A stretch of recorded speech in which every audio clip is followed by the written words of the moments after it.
Title bar اول رسالہ فتح اسلام۔ الحمدللہ والمنت کے رسالہ تالیف کردہ مجدد دوران مسیح الزمان مرزا غلام احمد رئیس قادیان موسوم بے فتح اسلام حصہ اول۔ الہامی شعر: کیا شک ہے ماننے میں تمہیں اس مسیح کے جس کی مماثلت کو خدا نے بتا دیا، حاذق طبیب پاتے ہیں تم سے یہی خطاب، خوبوں کو بھی تم نے مسیحا بنا دیا۔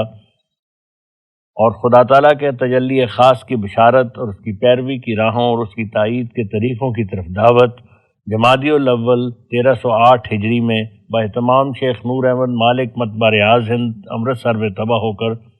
ہدایت عام و تبلیغ پیام اور اتمام حجت کی غرض سے بامر و اذن الہی شائع کیا گیا۔ قیمت فی جلد 8 آنے۔ اعلان: یہ کتاب فتح اسلام 700 جلدیں چھپی ہیں، ان میں سے 300 جلد محض للہ ان لوگوں کے لیے وقف کر دی ہے جو اسلامی واعظین کے گروہ میں سے یا نادار شائقین میں سے یا عیسائیوں یا ہندوؤں کے علماء میں سے ہیں۔ باقی 400 جلد ایسے لوگوں کو جو قیمت ادا کرنے کی مقدرت رکھتے ہیں فی جلد 8 آنے کی قیمت پر دی جائے گی۔ موصول ڈاک علاوہ ہے، جو شخص مفت لینے والوں میں سے ہو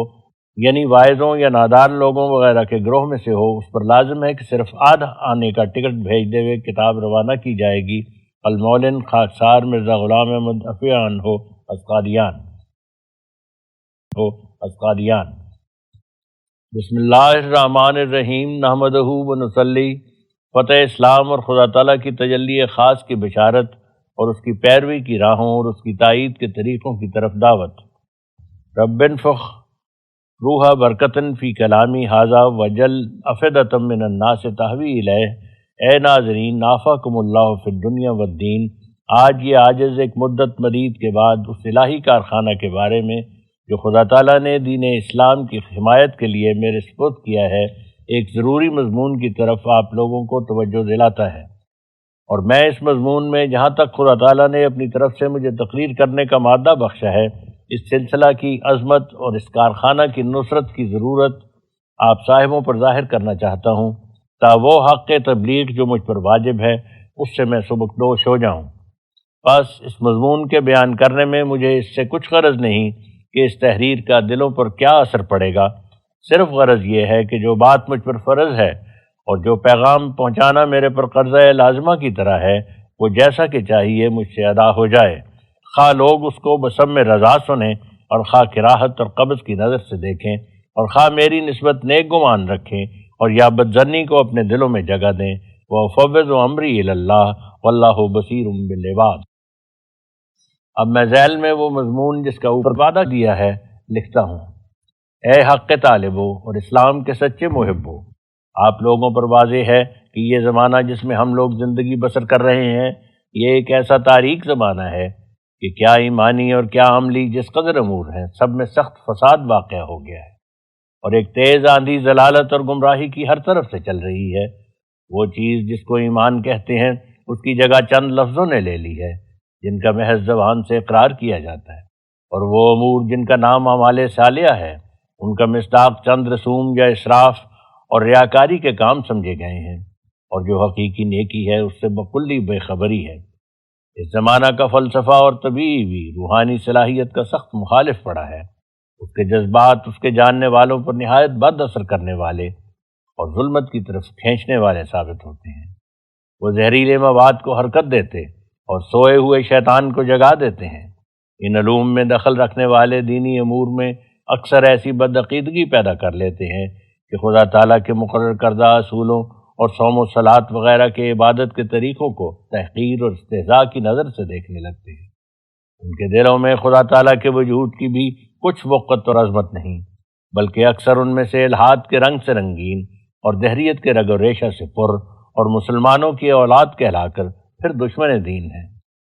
جو لوگ کالجوں میں پڑھتے ہیں اکثر ایسا ہی ہوتا ہے کہ ہنوز وہ اپنے علوم ضروریہ کی تحصیل سے فارغ نہیں ہوتے کہ دین اور دین کی ہمدردی سے پہلے ہی فارغ اور مستعفی ہو چکتے ہیں۔ یہ میں نے صرف ایک شاخ کا ذکر کیا ہے جو حال کے زمانہ میں ضلالت کے پھلوں سے لدی ہوئی ہے، مگر اس کے سوا صدہا اور شاخیں بھی ہیں جو اس سے کم نہیں۔ عام طور پر دیکھا جاتا ہے کہ دنیا سے امانت اور دیانت ایسی اٹھ گئی ہے کہ گویا بکلی مفقود ہو گئی ہے۔ دنیا کمانے کے لیے مکر اور فریب حد سے زیادہ بڑھ گئے ہیں۔ جو شخص سب سے زیادہ شریر ہو وہی سب سے زیادہ لائق سمجھا جاتا ہے۔ طرح طرح کی ناراستی، بددیانتی، حرام کاری، دغا بازی، دروغ گوئی اور نہایت درجہ کی روبہ بازی اور لالچ سے بھرے ہوئے منصوبے اور بدذاتی سے بھری ہوئی خصلتیں پھیلتی جاتی ہیں، اور نہایت بے رحمی سے ملے ہوئے کینے اور جھگڑے ترقی پر ہیں، اور جذبات بہیمیہ اور سبیہ کا ایک طوفان اٹھا ہوا ہے۔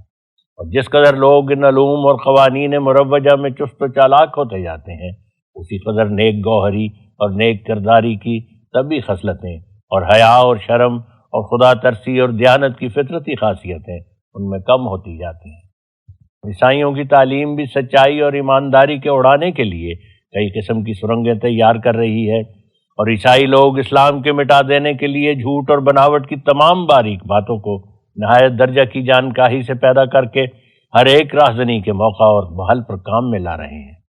اور بہکانے کے نئے نئے نسخے اور گمراہ کرنے کی جدید جدید صورتیں تراشی جاتی ہیں، اور اس سے انسان کامل کی سخت توہین کر رہے ہیں جو تمام مقدسوں کا فخر اور تمام مقربوں کا سرتاج اور تمام بزرگ رسولوں کا سردار تھا۔ یہاں تک کہ ناٹک کے تماشاؤں میں نہایت شیطنت کے ساتھ اسلام اور ہادی پاک اسلام کی برے برے پیرایوں میں تصویریں دکھلائی جاتی ہیں اور سوانگ نکالے جاتے ہیں، اور ایسی افترائی تہمتیں تھیٹر کے ذریعے سے پھیلائی جاتی ہیں جن میں اسلام اور نبی پاک کی عزت کو خاک میں ملا دینے کے لیے پوری حرام زدگی خرچ کی گئی ہے۔ اب اے مسلمانوں سنو اور غور سے سنو کہ اسلام کی پاک تاثیروں کے روکنے کے لیے جس قدر پیچیدہ افطراء اس عیسائی قوم میں استعمال کیے گئے اور پرمکر ہیلے کام میں لائے گئے، اور ان کے پھیلانے میں جان توڑ کر اور مال کو پانی کی طرح بہا کر کوششیں کی گئیں، یہاں تک کہ نہایت شرمناک ذریعے بھی جن کی تصریح سے اس مضمون کو منظر رکھنا بہتر ہے، اسی راہ میں ختم کیے گئے۔ یہ کرسچن قوموں اور تثلیث کے حامیوں کی جانب سے وہ ساحرانہ کاروائیاں ہیں کہ جب تک ان کے اس سحر کے مقابل پر خدا تعالیٰ وہ پرزور ہاتھ نہ دکھاوے جو معجزہ کی قدرت اپنے اندر رکھتا ہو، اور اس معجزہ سے اس طلسم سحر کو پاش پاش نہ کرے، تب تک اس جادو فرنگ سے سادہ دلوں کو مخلصی حاصل ہونا بالکل قیاس اور گمان سے باہر ہے۔ تو خدا تعالیٰ نے اس جادو کے باطل کرنے کے لیے اس زمانہ کے سچے مسلمانوں کو یہ معجزہ دیا کہ اپنے اس بندہ کو اپنے الہام اور کلام اور اپنی برکات خاصہ سے مشرف کر کے اور اپنی راہ کے باریک علوم سے بہرہ کامل بخش کر مخالفین کے مقابل پر بھیجا، اور بہت سے آسمانی تحائف اور علوی عجائبات اور روحانی معارف و دقائق ساتھ دیے تا اس آسمانی پتھر کے ذریعے سے وہ موم کا بت توڑ دیا جائے جو سحر فرنگ نے تیار کیا ہے۔ سو اے مسلمانوں، اس عاجز کا ظہور ساحرانہ تاریکیوں کے اٹھانے کے لیے خدا تعالیٰ کی طرف سے ایک معجزہ ہے۔ کیا ضرور نہیں تھا کہ سحر کے مقابل پر معجزہ بھی دنیا میں آتا؟ کیا تمہاری نظروں میں یہ بات عجیب اور انہونی ہے کہ خدا تعالیٰ نہایت درجہ کے مکروں کے مقابلہ پر جو سحر کی حقیقت تک پہنچ گئے ہیں، ایک ایسی حقانی چمکار دکھاوے جو معجزہ کا اثر رکھتی ہے؟ اے دانشمندو، تم اس سے تعجب مت کرو کہ خدا تعالیٰ نے اس ضرورت کے وقت میں اور اس گہری تاریکی کے دنوں میں ایک آسمانی روشنی نازل کی اور ایک بندہ کو مصلحت عام کے لیے خاص کر کے بغرض الہی کلمہ اسلام و اشاعت نور حضرت خیر الانام اور تائید مسلمانوں کے لیے، اور نیز ان کی اندرونی حالت کے صاف کرنے کے ارادہ سے دنیا میں بھیجا۔ تعجب تو اس بات میں ہوتا کہ وہ خدا جو حامی دین اسلام ہے، جس نے وعدہ کیا تھا کہ میں ہمیشہ تعلیم قرآنی کا نگہبان رہوں گا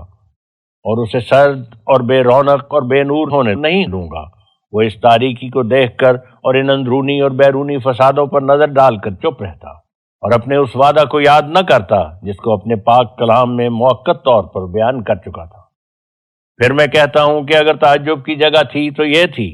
کہ اس پاک رسول کی یہ صاف اور کھلی کھلی پیشگوئی خطا جاتی جس میں فرمایا گیا تھا کہ ہر ایک صدی کے سر پر خدا تعالیٰ ایک ایسے بندہ کو پیدا کرتا رہے گا کہ جو اس کے دین کی تجدید کرے گا۔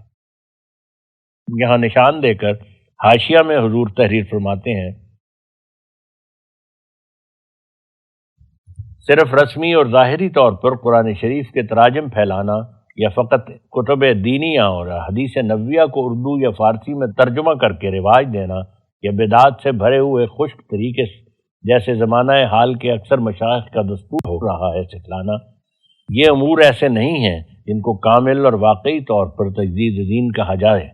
بلکہ مؤخر و ذکر طریق تو شیطانی راہوں کی تجدید ہے اور دین کا رہزن۔ قرآن شریف اور احادیث صحیحہ کو دنیا میں پھیلانا بے شک عمدہ طریق ہے، مگر رسمی طور پر اور تکلف اور فکر اور خوف سے یہ کام کرنا اور اپنا نفس واقعی طور پر حدیث اور قرآن کا مورد نہ ہونا، ایسی ظاہری اور بے مقصد خدمتیں ہر ایک باعلم آدمی کر سکتا ہے اور ہمیشہ جاری ہیں، ان کو مجددیت سے کچھ علاقہ نہیں۔ یہ تمام امور خدا تعالیٰ کے نزدیک فقط استخوان فروشی ہے، اس سے بڑھ کر نہیں۔ اللہ جل شانہ فرماتا ہے لما تقولون ما لا تفعلون کبر مقتا عند اللہ ان تقولوا ما لا تفعلون، اور فرماتا ہے یا ایھا الذین آمنوا علیکم انفسکم لا یضرکم من ضل اذا اہتدیتم۔ اندھا اندھے کو کیا راہ دکھاوے گا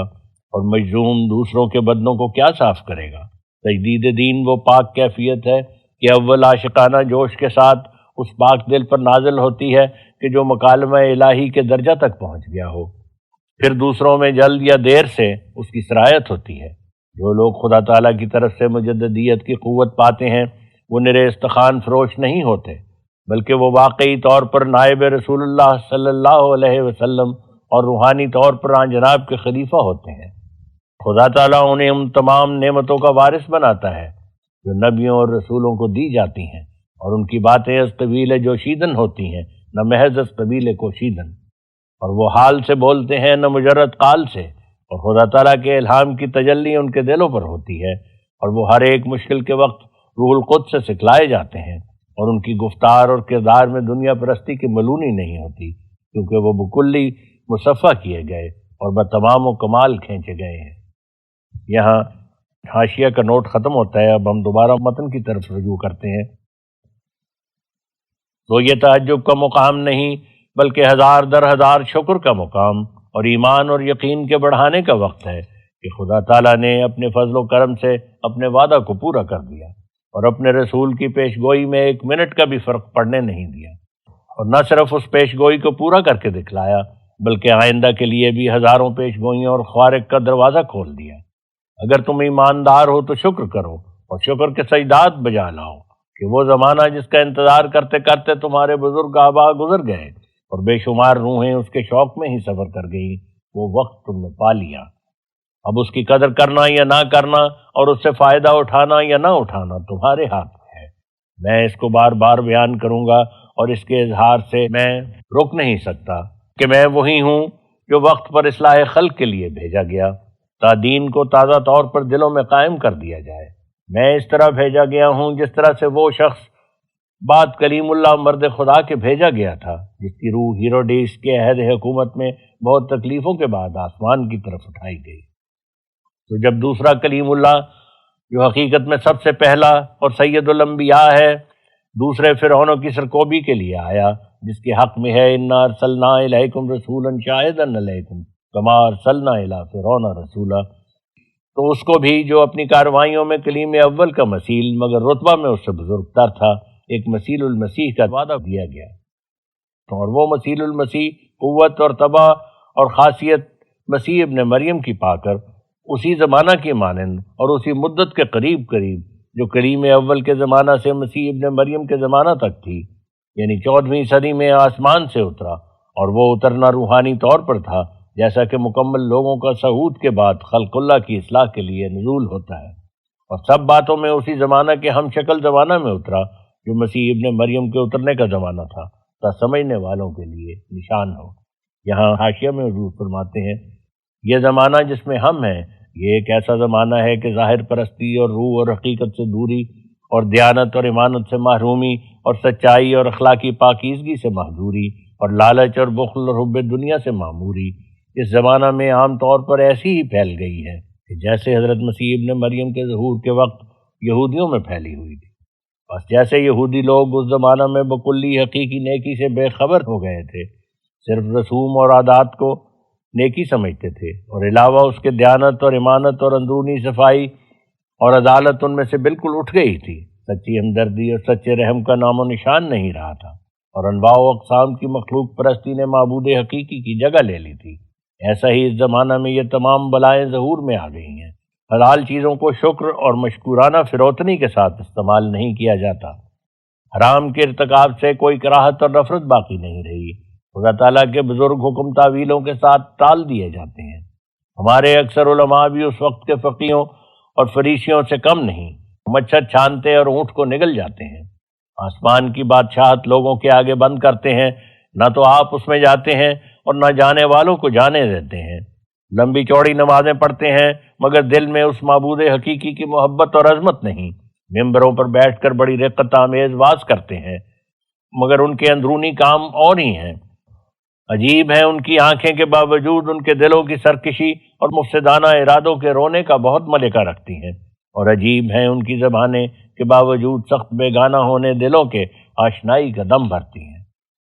اسی طرح یہودیت کی خصلتیں ہر طرف پھیلی ہوئی نظر آتی ہیں۔ تقویٰ اور خدا ترسی میں بڑا فرق آ گیا ہے۔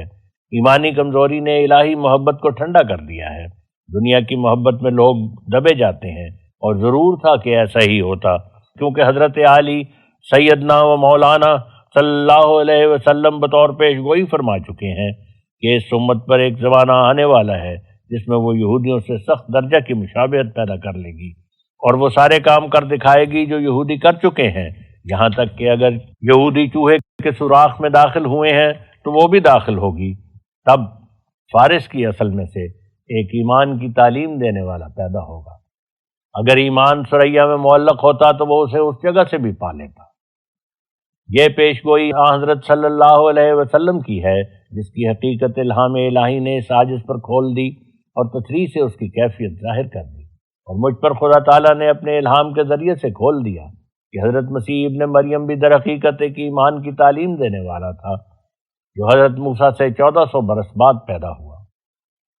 اس زمانہ میں جبکہ یہودیوں کی ایمانی حالت نہایت کمزور ہو گئی تھی اور وہ بوجہ کمزوری ایمان کے ان تمام خرابیوں میں پھنس گئے تھے جو در حقیقت بے ایمانی کی شاخیں ہیں، بس جبکہ اس امت کو بھی اپنے نبی صلی اللہ علیہ وسلم کی بعثت کے عہد پر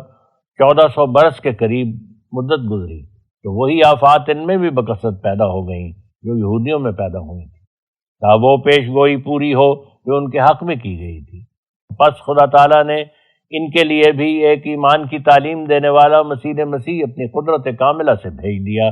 مسیح جو آنے والا تھا یہی ہے، چاہو تو قبول کرو۔ جس کسی کے کان سننے کے ہوں سنیں، یہ خدا تعالیٰ کا کام ہے اور لوگوں کی نظروں میں عجیب۔ اور اگر کوئی اس امر کی تکذیب کرے تو پہلے راست بازوں کی بھی تکذیب ہو چکی ہے۔ یوحنا یعنی یحییٰ کو جو زکریا کا بیٹا تھا یہودیوں نے ہرگز قبول نہیں کیا، حالانکہ مسیح نے اس کے بارے میں شہادت دی کہ یہ وہی ہے جو آسمان پر اٹھایا گیا تھا، جس کے پھر آسمان سے اترنے کا پاک نوشتوں میں وعدہ تھا۔ خدا تعالیٰ ہمیشہ استعاروں سے کام لیتا ہے اور طبع اور خاصیت اور استعداد کے لحاظ سے ایک کا نام دوسرے پر وارد کر دیتا ہے۔ جو ابراہیم کے دل کے موافق دل رکھتا ہے وہ خدا تعالیٰ کے نزدیک ابراہیم ہے، اور جو عمر فاروق کا دل رکھتا ہے وہ خدا تعالیٰ کے نزدیک عمر فاروق ہے۔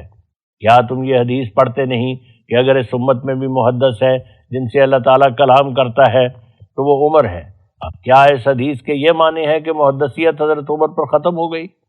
ہرگز نہیں، بلکہ حدیث کا مطلب یہ ہے کہ جس شخص کی روحانی حالت عمر کی روحانی حالت کے موافق ہو گئی وہی ضرورت کے وقت پر محدث ہوگا۔ چنانچہ اس عاجز کو بھی ایک مرتبہ اس بارے میں الہام ہوا تھا، فیکا مادۃ فاروقیہ،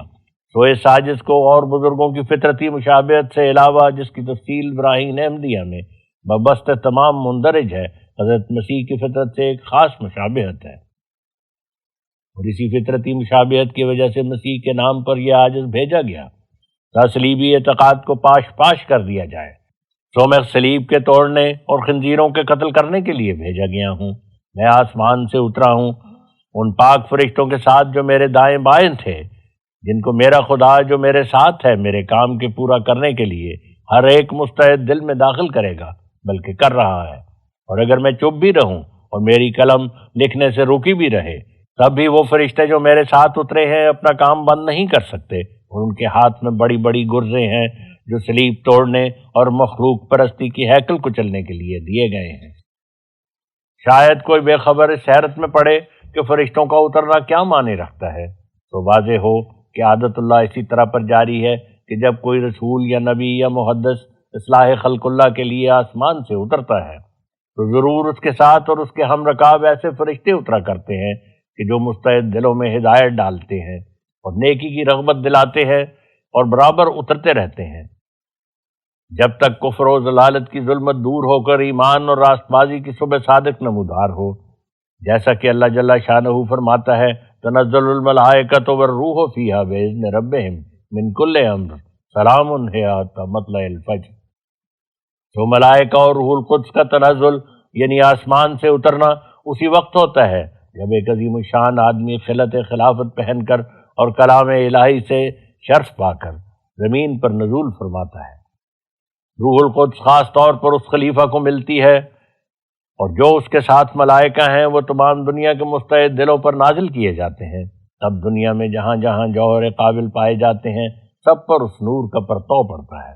اور تمام عالم میں ایک نورانیت پھیل جاتی ہے اور فرشتوں کی پاک تاثیر سے خود بخود دلوں میں نیک خیال پیدا ہونے لگتے ہیں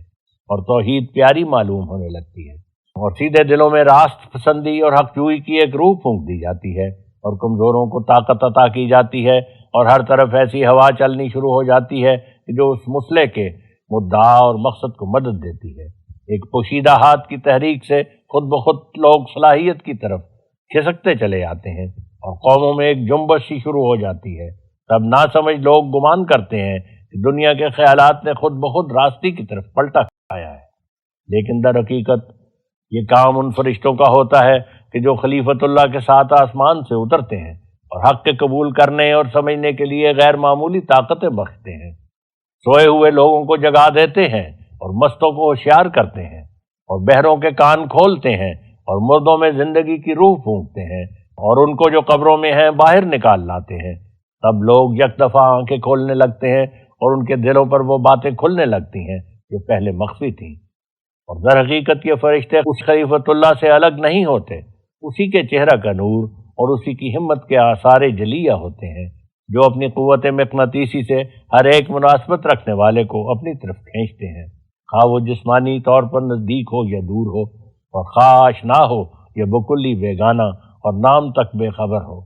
غرض اس زمانہ میں جو کچھ نیکی کی طرف حرکتیں ہوتی ہیں اور راستی کے قبول کرنے کے لیے جوش پیدا ہوتے ہیں، خواہ وہ جوش ایشیائی لوگوں میں پیدا ہوں یا یورپ کے باشندوں میں یا امریکہ کے رہنے والوں میں، وہ در حقیقت انہی فرشتوں کی تحریک سے جو اس خلیفۃ اللہ کے ساتھ اترتے ہیں ظہور پذیر ہوتے ہیں۔ یہ الہی قانون ہے جس میں کبھی تبدیلی نہیں پاؤ گے اور بہت صاف اور صریح الفہم ہے، اور تمہاری بدقسمتی ہے اگر تم اس پر غور نہ کرو، کیونکہ یہ عاجز راستی اور سچائی کے ساتھ خدا تعالیٰ کی طرف سے آیا ہے، اس لیے تم صداقت کے نشان ہر یک طرف سے پاؤ گے۔ وہ وقت دور نہیں بلکہ بہت قریب ہے کہ جب تم فرشتوں کی فوجیں آسمان سے اترتی اور ایشیا اور یورپ اور امریکہ کے دلوں پر نازل ہوتی دیکھو گے۔ یہ تم قرآن شریف سے معلوم کر چکے ہو کہ خلیفۃ اللہ کے رسول کے ساتھ فرشتوں کا نازل ہونا ضروری ہے تا دلوں کو حق کی طرف پھیریں، سو تم اس نشان کے منتظر رہو۔ اگر فرشتوں کا نزول نہ ہوا اور ان کے اترنے کی نمایاں تاثیریں تم نے دنیا میں نہ دیکھیں اور حق کی طرف دلوں کی جنبش کو معمول سے زیادہ نہ پایا تو تم نے یہ سمجھنا کہ آسمان سے کوئی نازل نہیں ہوا، لیکن اگر یہ سب باتیں ظہور میں آ گئیں تو تم انکار سے باز آؤ تا تم خدا تعالیٰ کے نزدیک سرکش قوم نہ ٹھہرو۔ دوسرا نشان یہ ہے کہ خدا تعالیٰ نے اس عاجز کو ان نوروں سے خاص کیا ہے جو برگزیدہ بندوں کو ملتے ہیں، جن کا دوسرے لوگ مقابلہ نہیں کر سکتے۔ بس اگر تم کو شک ہو تو مقابلہ کے لیے آؤ اور یقیناً سمجھو کہ تم ہرگز مقابلہ نہیں کر سکو گے۔ تمہارے پاس زبانیں ہیں مگر دل نہیں، جسم ہے مگر جان نہیں، آنکھوں کی پتلی ہے مگر اس میں نور نہیں۔ خدا تعالیٰ تمہیں نور بخشے تا تم دیکھ لو۔ تیسرا نشان یہ ہے کہ وہ برگزیدہ نبی جس پر تم ایمان لانے کا دعویٰ کرتے ہو، اس پاک نبی علیہ السلام نے اس عاجز کے بارے میں لکھا ہے جو تمہاری صحاح میں موجود ہے، جس پر آج تک تم نے کبھی غور نہیں کی، تو تم دراصل حضرت صلی اللہ علیہ وسلم کے نہانی دشمن ہو کہ ان کی تصدیق کے لیے نہیں بلکہ تکذیب کے لیے فکر کر رہے ہو۔ اب بہتیرے تم میں سے کفر کا فتویٰ لکھیں گے اور اگر ممکن ہوتا تو قتل کر دیتے، لیکن یہ حکومت اس قوم کی حکومت نہیں جو اشتعال میں بہت زیادہ اور سمجھنے میں بہت نالائق اور اخلاقی بردباری سے بہت پیچھے رہی ہو اور یہودیت کی روح کو زندہ کر کے دکھلا رہی ہو۔ یہ حکومت اگرچہ ایمانی فضیلتوں اور برکتوں کو اپنے ساتھ نہیں رکھتی، تاہم ہیروڈیس کے عہد حکومت سے جس کے ساتھ حضرت مسیح ابن مریم کا معاملہ پڑا تھا، بدرجہ بہتر اور حال کی اسلامی ریاستوں سے بلحاظ امن اور عام رفاہیت کے پھیلانے اور آزادی بخشنے اور حفاظت اور تربیت رعایا اور انتظام قانون معادلت اور سرکوب مجرموں کے بمراتب افضل ہے۔ خدا تعالیٰ کی عمیق حکمت نے جیسا کہ مسیح کو یہودیوں کے ایام حکومت میں اور ان کی گورنمنٹ کے ماتحت مبعوث نہیں فرمایا تھا، ایسا ہی اس سازش کی نسبت بھی یہی مصلحت مری رکھی گئی تا سمجھنے والوں کے لیے نشان ہو۔ اگر زمانہ حال کے منکر میرے ساتھ باستہزاء پیش آویں تو افسوس کا مقام نہیں، کیونکہ ان سے پہلے جو گزرے ہیں انہوں نے ان سے بدتر اپنے وقت کے نبیوں کے ساتھ سلوک کیا۔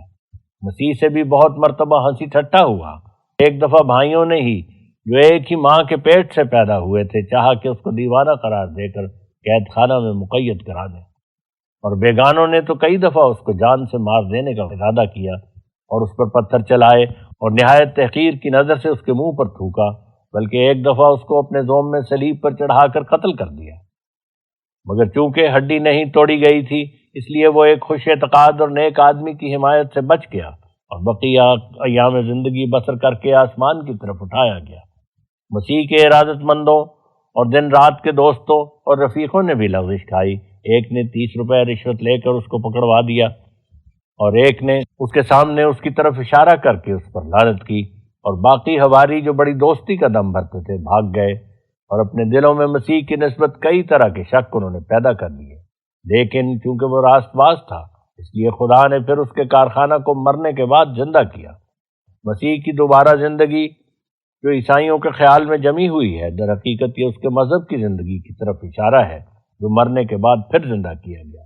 چنانچہ خدا تعالیٰ نے مجھے بھی بشارت دی کہ موت کے بعد میں پھر تجھے حیات بخشوں گا، اور فرمایا کہ جو لوگ خدا کے مقرب ہیں وہ مرنے کے بعد پھر زندہ ہو جایا کرتے ہیں، اور فرمایا کہ میں اپنی چمکار دکھلاؤں گا اور اپنی قدرت نمائی سے تجھے اٹھاؤں گا۔ بس میری اس دوبارہ زندگی سے مراد بھی میرے مقاصد کی زندگی ہے، مگر کم ہیں وہ لوگ جو ان بھیدوں کو سمجھتے ہیں۔ فقط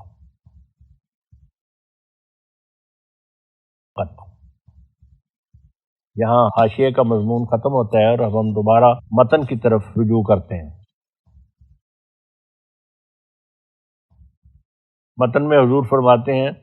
بس ہر ایک کو چاہیے کہ اس سے انکار کرنے میں جلدی نہ کرے تا خدا تعالیٰ سے لڑنے والا نہ ٹھہرے۔ دنیا کے لوگ جو تاریخ خیال اور اپنے پرانے تصورات پر جمے ہوئے ہیں وہ اس کو قبول نہیں کریں گے، مگر عنقریب وہ زمانہ آنے والا ہے جو ان کی غلطی ان پر ظاہر کر دے گا۔ دنیا میں ایک نذیر آیا پر دنیا نے اس کو قبول نہیں کیا، لیکن خدا اسے قبول کرے گا اور بڑے زور آور حملوں سے اس کی سچائی ظاہر کر دے گا۔ یہ انسان کی بات نہیں، خدا تعالیٰ کا الہام اور رب جلیل کا کلام ہے، اور میں یقین رکھتا ہوں کہ ان حملوں کے دن نزدیک ہیں، مگر یہ حملے تیغ و تبر سے نہیں ہوں گے اور تلواروں اور بندوقوں کی حاجت نہیں پڑے گی، بلکہ روحانی اسلحہ کے ساتھ خدا تعالیٰ کی مدد اترے گی اور یہودیوں سے سخت لڑائی ہوگی۔ وہ کون ہیں؟ اس زمانہ کے ظاہر پرست لوگ جنہوں نے بالاتفاق یہودیوں کے قدم پر قدم رکھا ہے۔ ان سب کو آسمانی سیف اللہ 2 ٹکڑے کر دے گی اور یہودیت کی خصلت مٹا دی جائے گی، اور ہر ایک حق پوش دجال دنیا پرست یک چشم جو دین کی آنکھ نہیں رکھتا حجت قاطعہ کی تلوار سے قتل کیا جائے گا، اور سچائی کی فتح ہوگی، اور اسلام کے لیے پھر اس تازگی اور روشنی کا دن آئے گا جو پہلے وقتوں میں آ چکا ہے، اور وہ آفتاب اپنے پورے کمال کے ساتھ پھر چڑھے گا جیسا کہ پہلے چڑھ چکا ہے۔ لیکن ابھی ایسا نہیں، ضرور ہے کہ آسمان اسے چڑھنے سے روکے رہے جب تک کہ محنت اور جانفشانی سے ہمارے جگر خون نہ ہو جائیں اور ہم سارے آراموں کو اس کے ظہور کے لیے نہ کھو دیں اور اعزاز اسلام کے لیے ساری ذلتیں قبول نہ کر لیں۔ اسلام کا زندہ ہونا ہم سے ایک فدیہ مانگتا ہے۔ وہ کیا ہے؟ ہمارا اسی راہ میں مرنا۔ یہی موت ہے جس پر اسلام کی زندگی، مسلمانوں کی زندگی اور زندہ خدا کی تجلی موقوف ہے، اور یہی وہ چیز ہے جس کا دوسرے لفظوں میں اسلام نام ہے۔ اسی اسلام کا زندہ کرنا خدا تعالیٰ اب چاہتا ہے، اور ضرور تھا کہ وہ اس مہم عظیم کے روبرا کرنے کے لیے ایک عظیم الشان کارخانہ جو ہر ایک پہلو سے مؤثر ہو اپنی طرف سے قائم کرتا۔ تو اس حکیم و قدیر نے اس عاجز کو اصلاح خلائق کے لیے بھیج کر ایسا ہی کیا، اور دنیا کو حق اور راستی کی طرف کھینچنے کے لیے کئی شاخوں پر امر تائید حق اور اشاعت اسلام کو منقسم کر دیا۔ چنانچہ من جملہ ان شاخوں کے ایک شاخ تالیف و تصنیف کا سلسلہ ہے جس کا اہتمام اس عاجز کے سپرد کیا گیا، اور وہ معارف و دقائق سکھلائے گئے جو انسان کی طاقت سے نہیں بلکہ صرف خدا تعالیٰ کی طاقت سے معلوم ہو سکتے ہیں، اور انسانی تکلف سے نہیں بلکہ روح القدس کی تعلیم سے مشکلات حل کر دیے گئے۔ دوسری شاخ اس کارخانہ کی اشتہارات جاری کرنے کا سلسلہ ہے جو بحکم الہی اتمام حجت کی غرض سے جاری ہے، اور اب تک 20,000 سے کچھ زیادہ اشتہارات اسلامی حجتوں کو غیر قوموں پر پورا کرنے کے لیے شائع ہو چکے ہیں، اور آئندہ ضرورت کے وقتوں میں ہمیشہ ہوتے رہیں گے۔ تیسری شاخ اس کارخانہ کی واردین اور صادرین اور حق کی تلاش کے لیے سفر کرنے والے اور دیگر اغراض متفرقہ سے آنے والے ہیں، جو اس آسمانی کارخانہ کی خبر پا کر اپنی اپنی نیتوں کی تحریک سے ملاقات کے لیے آتے رہتے ہیں۔ یہ شاخ بھی برابر نشو و نما میں ہے، اگرچہ بعض دنوں میں کچھ کم، مگر بعض دنوں میں نہایت سرگرمی سے اس کا سلسلہ شروع ہو جاتا ہے۔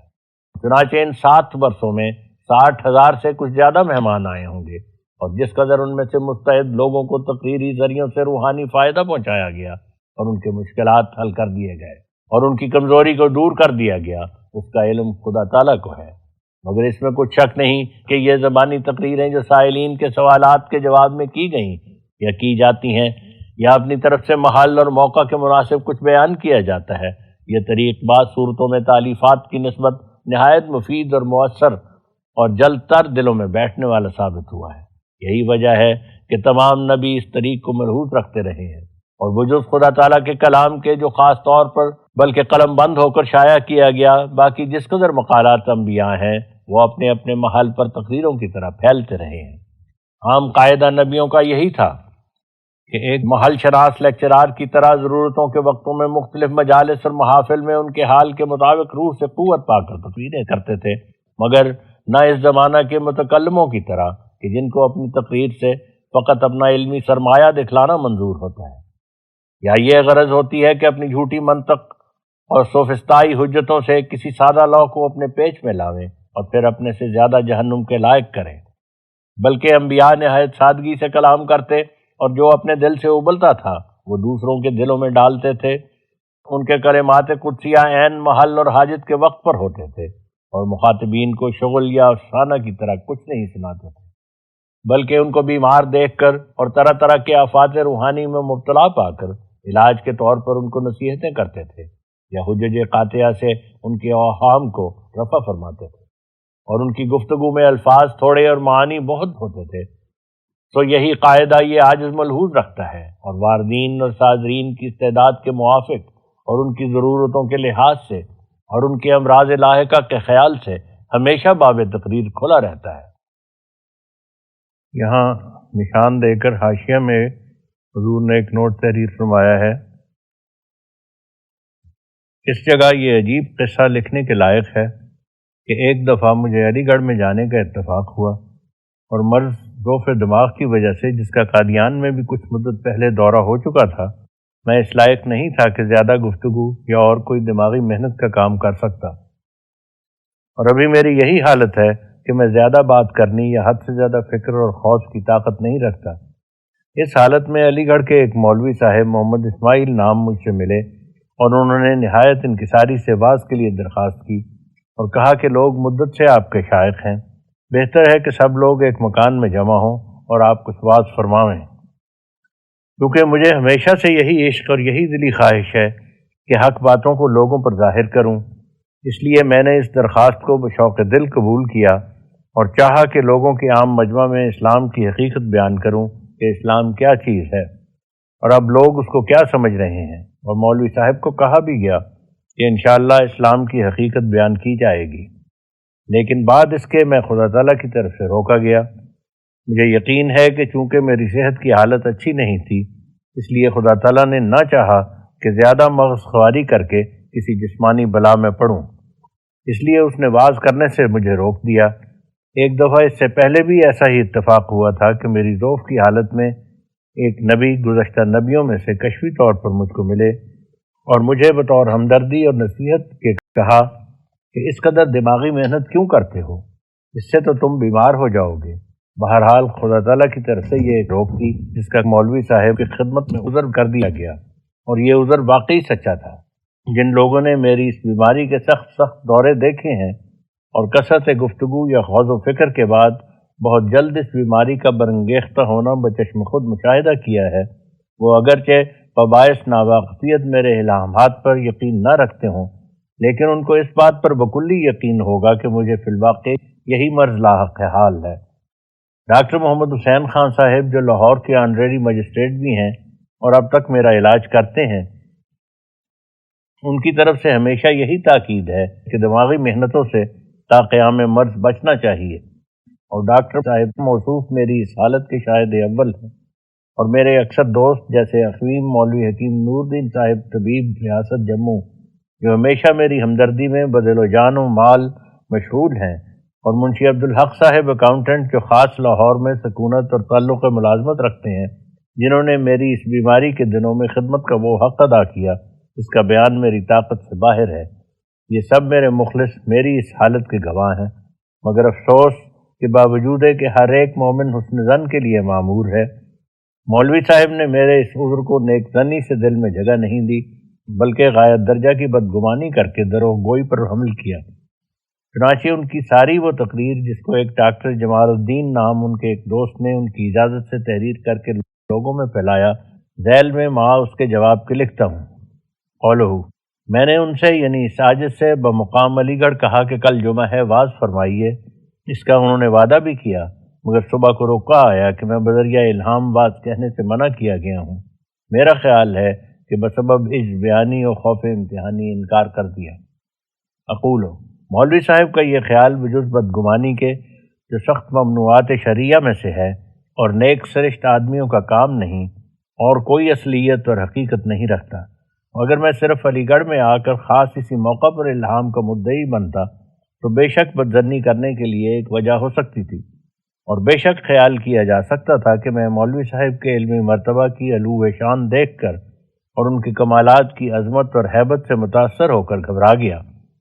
اور عذر پیش کرنے اور ایک ہیلا تراشنے سے اپنا پیچھا چھڑایا۔ لیکن میں تو اس دعوی الہام کو علی گڑھ کے سفر سے 6-7 سال پہلے تمام ملک میں شائع کر چکا ہوں، اور براہین احمدیہ کے اکثر مقامات اس سے پر ہیں۔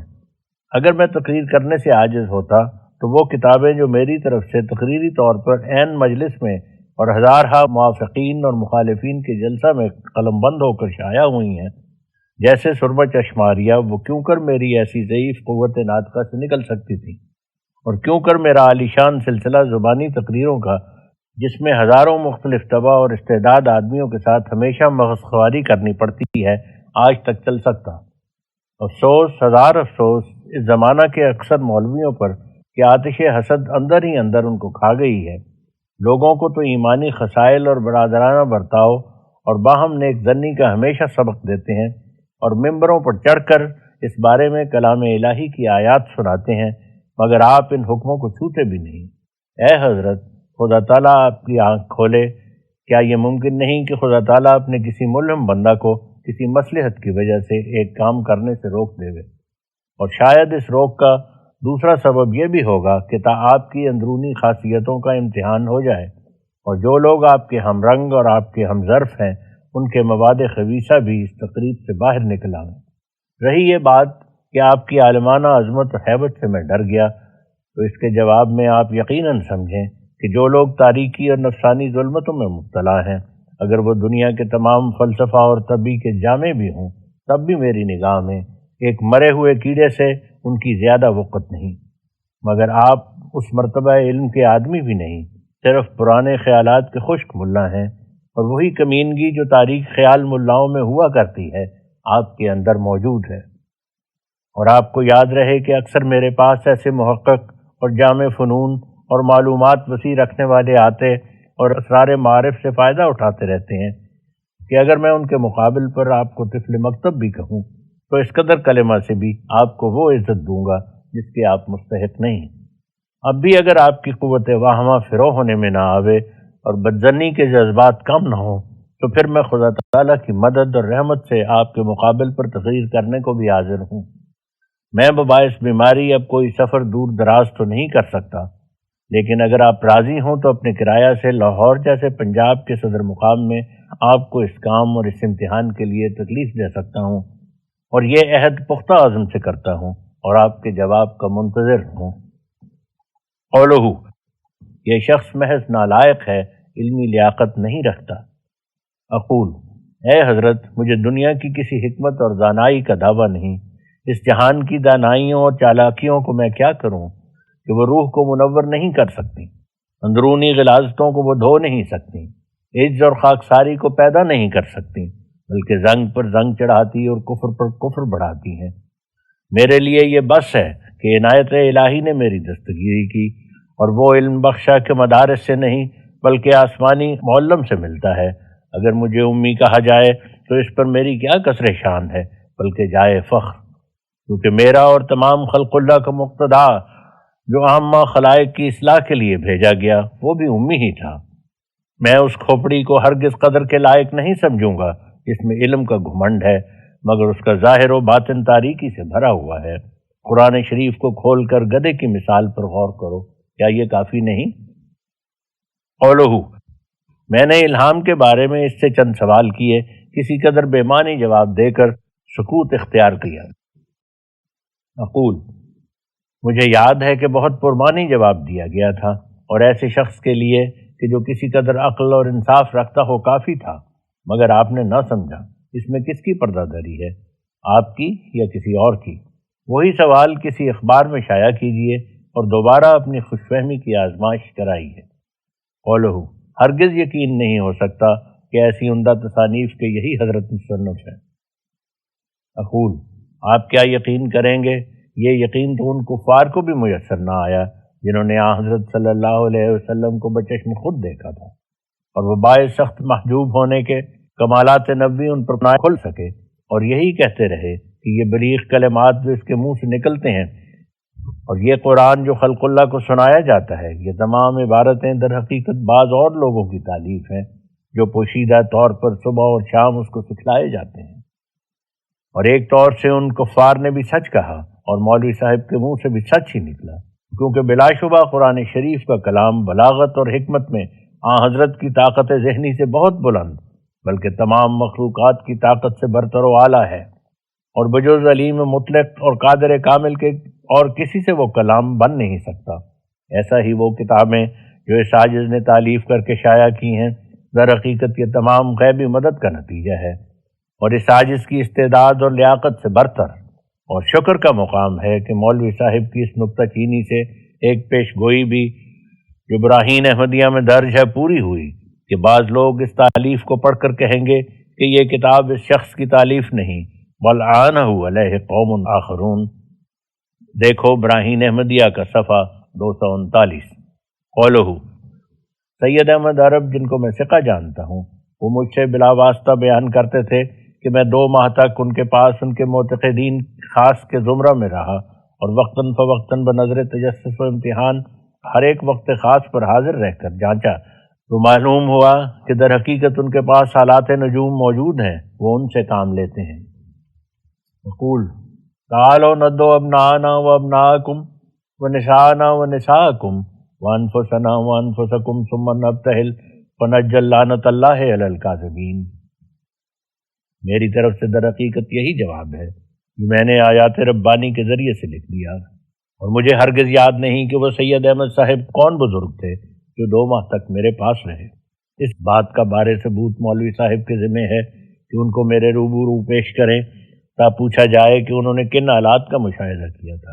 اور جب کہ میں ابھی تک زندہ موجود ہوں، اس حالت میں مولوی صاحب 2 ماہ تک آپ ہی رہ کر دیکھ لیں، کسی دوسرے عربی یا عجمی کے توسط کی کیا ضرورت ہے۔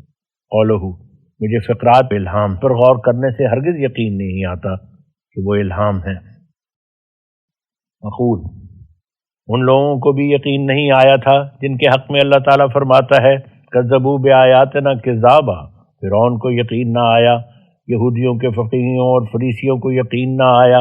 ابو جہل ابو لہب کو یقین نہ آیا، مگر ان کو آیا دل کے غریب اور نفس کے پاک تھے۔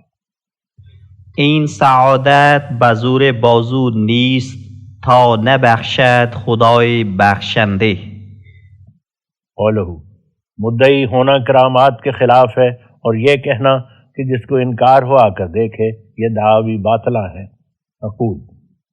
یہ باتیں انسان کی طرف سے نہیں بلکہ اس کی طرف سے ہیں جس کو ہر ایک دعویٰ پہنچتا ہے، پھر کون حق پرست ان کو باطل کہہ سکتا ہے؟ ہاں یہ سچ ہے کہ ادعا کسی فوق القدرت بات کا کوئی نبی بھی نہیں کر سکتا، مگر کیا ایسا ادعا بتوسط کسی نبی یا رسول یا محدث کے خدا تعالیٰ کی طرف سے بھی جائز نہیں؟ قولہ، میں ملاقات کرنے سے بالکل بے عقیدہ ہو گیا ہوں۔ میری رائے میں جو معاہد ان سے ملاقات کرے گا ان کا معتقد نہ رہے گا۔ نماز ان کی اخیر وقت ہوتی ہے، جماعت کے پابند نہیں۔ اقول، مولوی صاحب کی بے عقیدگی کی تو مجھے پرواہ نہیں، مگر ان کے جھوٹ اور افتراء اور غائب درجہ کی بدظنیوں پر سخت تعجب ہے۔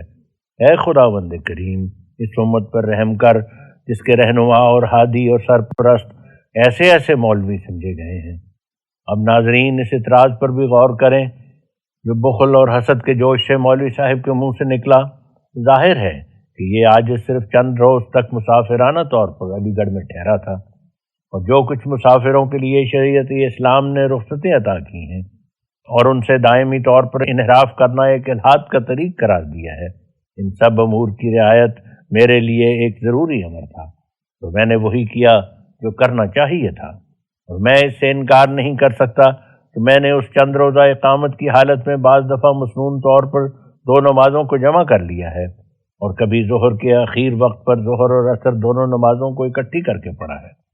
مگر حضرات موحدین تو کبھی کبھی گھر میں بھی نمازوں کو جمع کر کے پڑھ لیتے ہیں،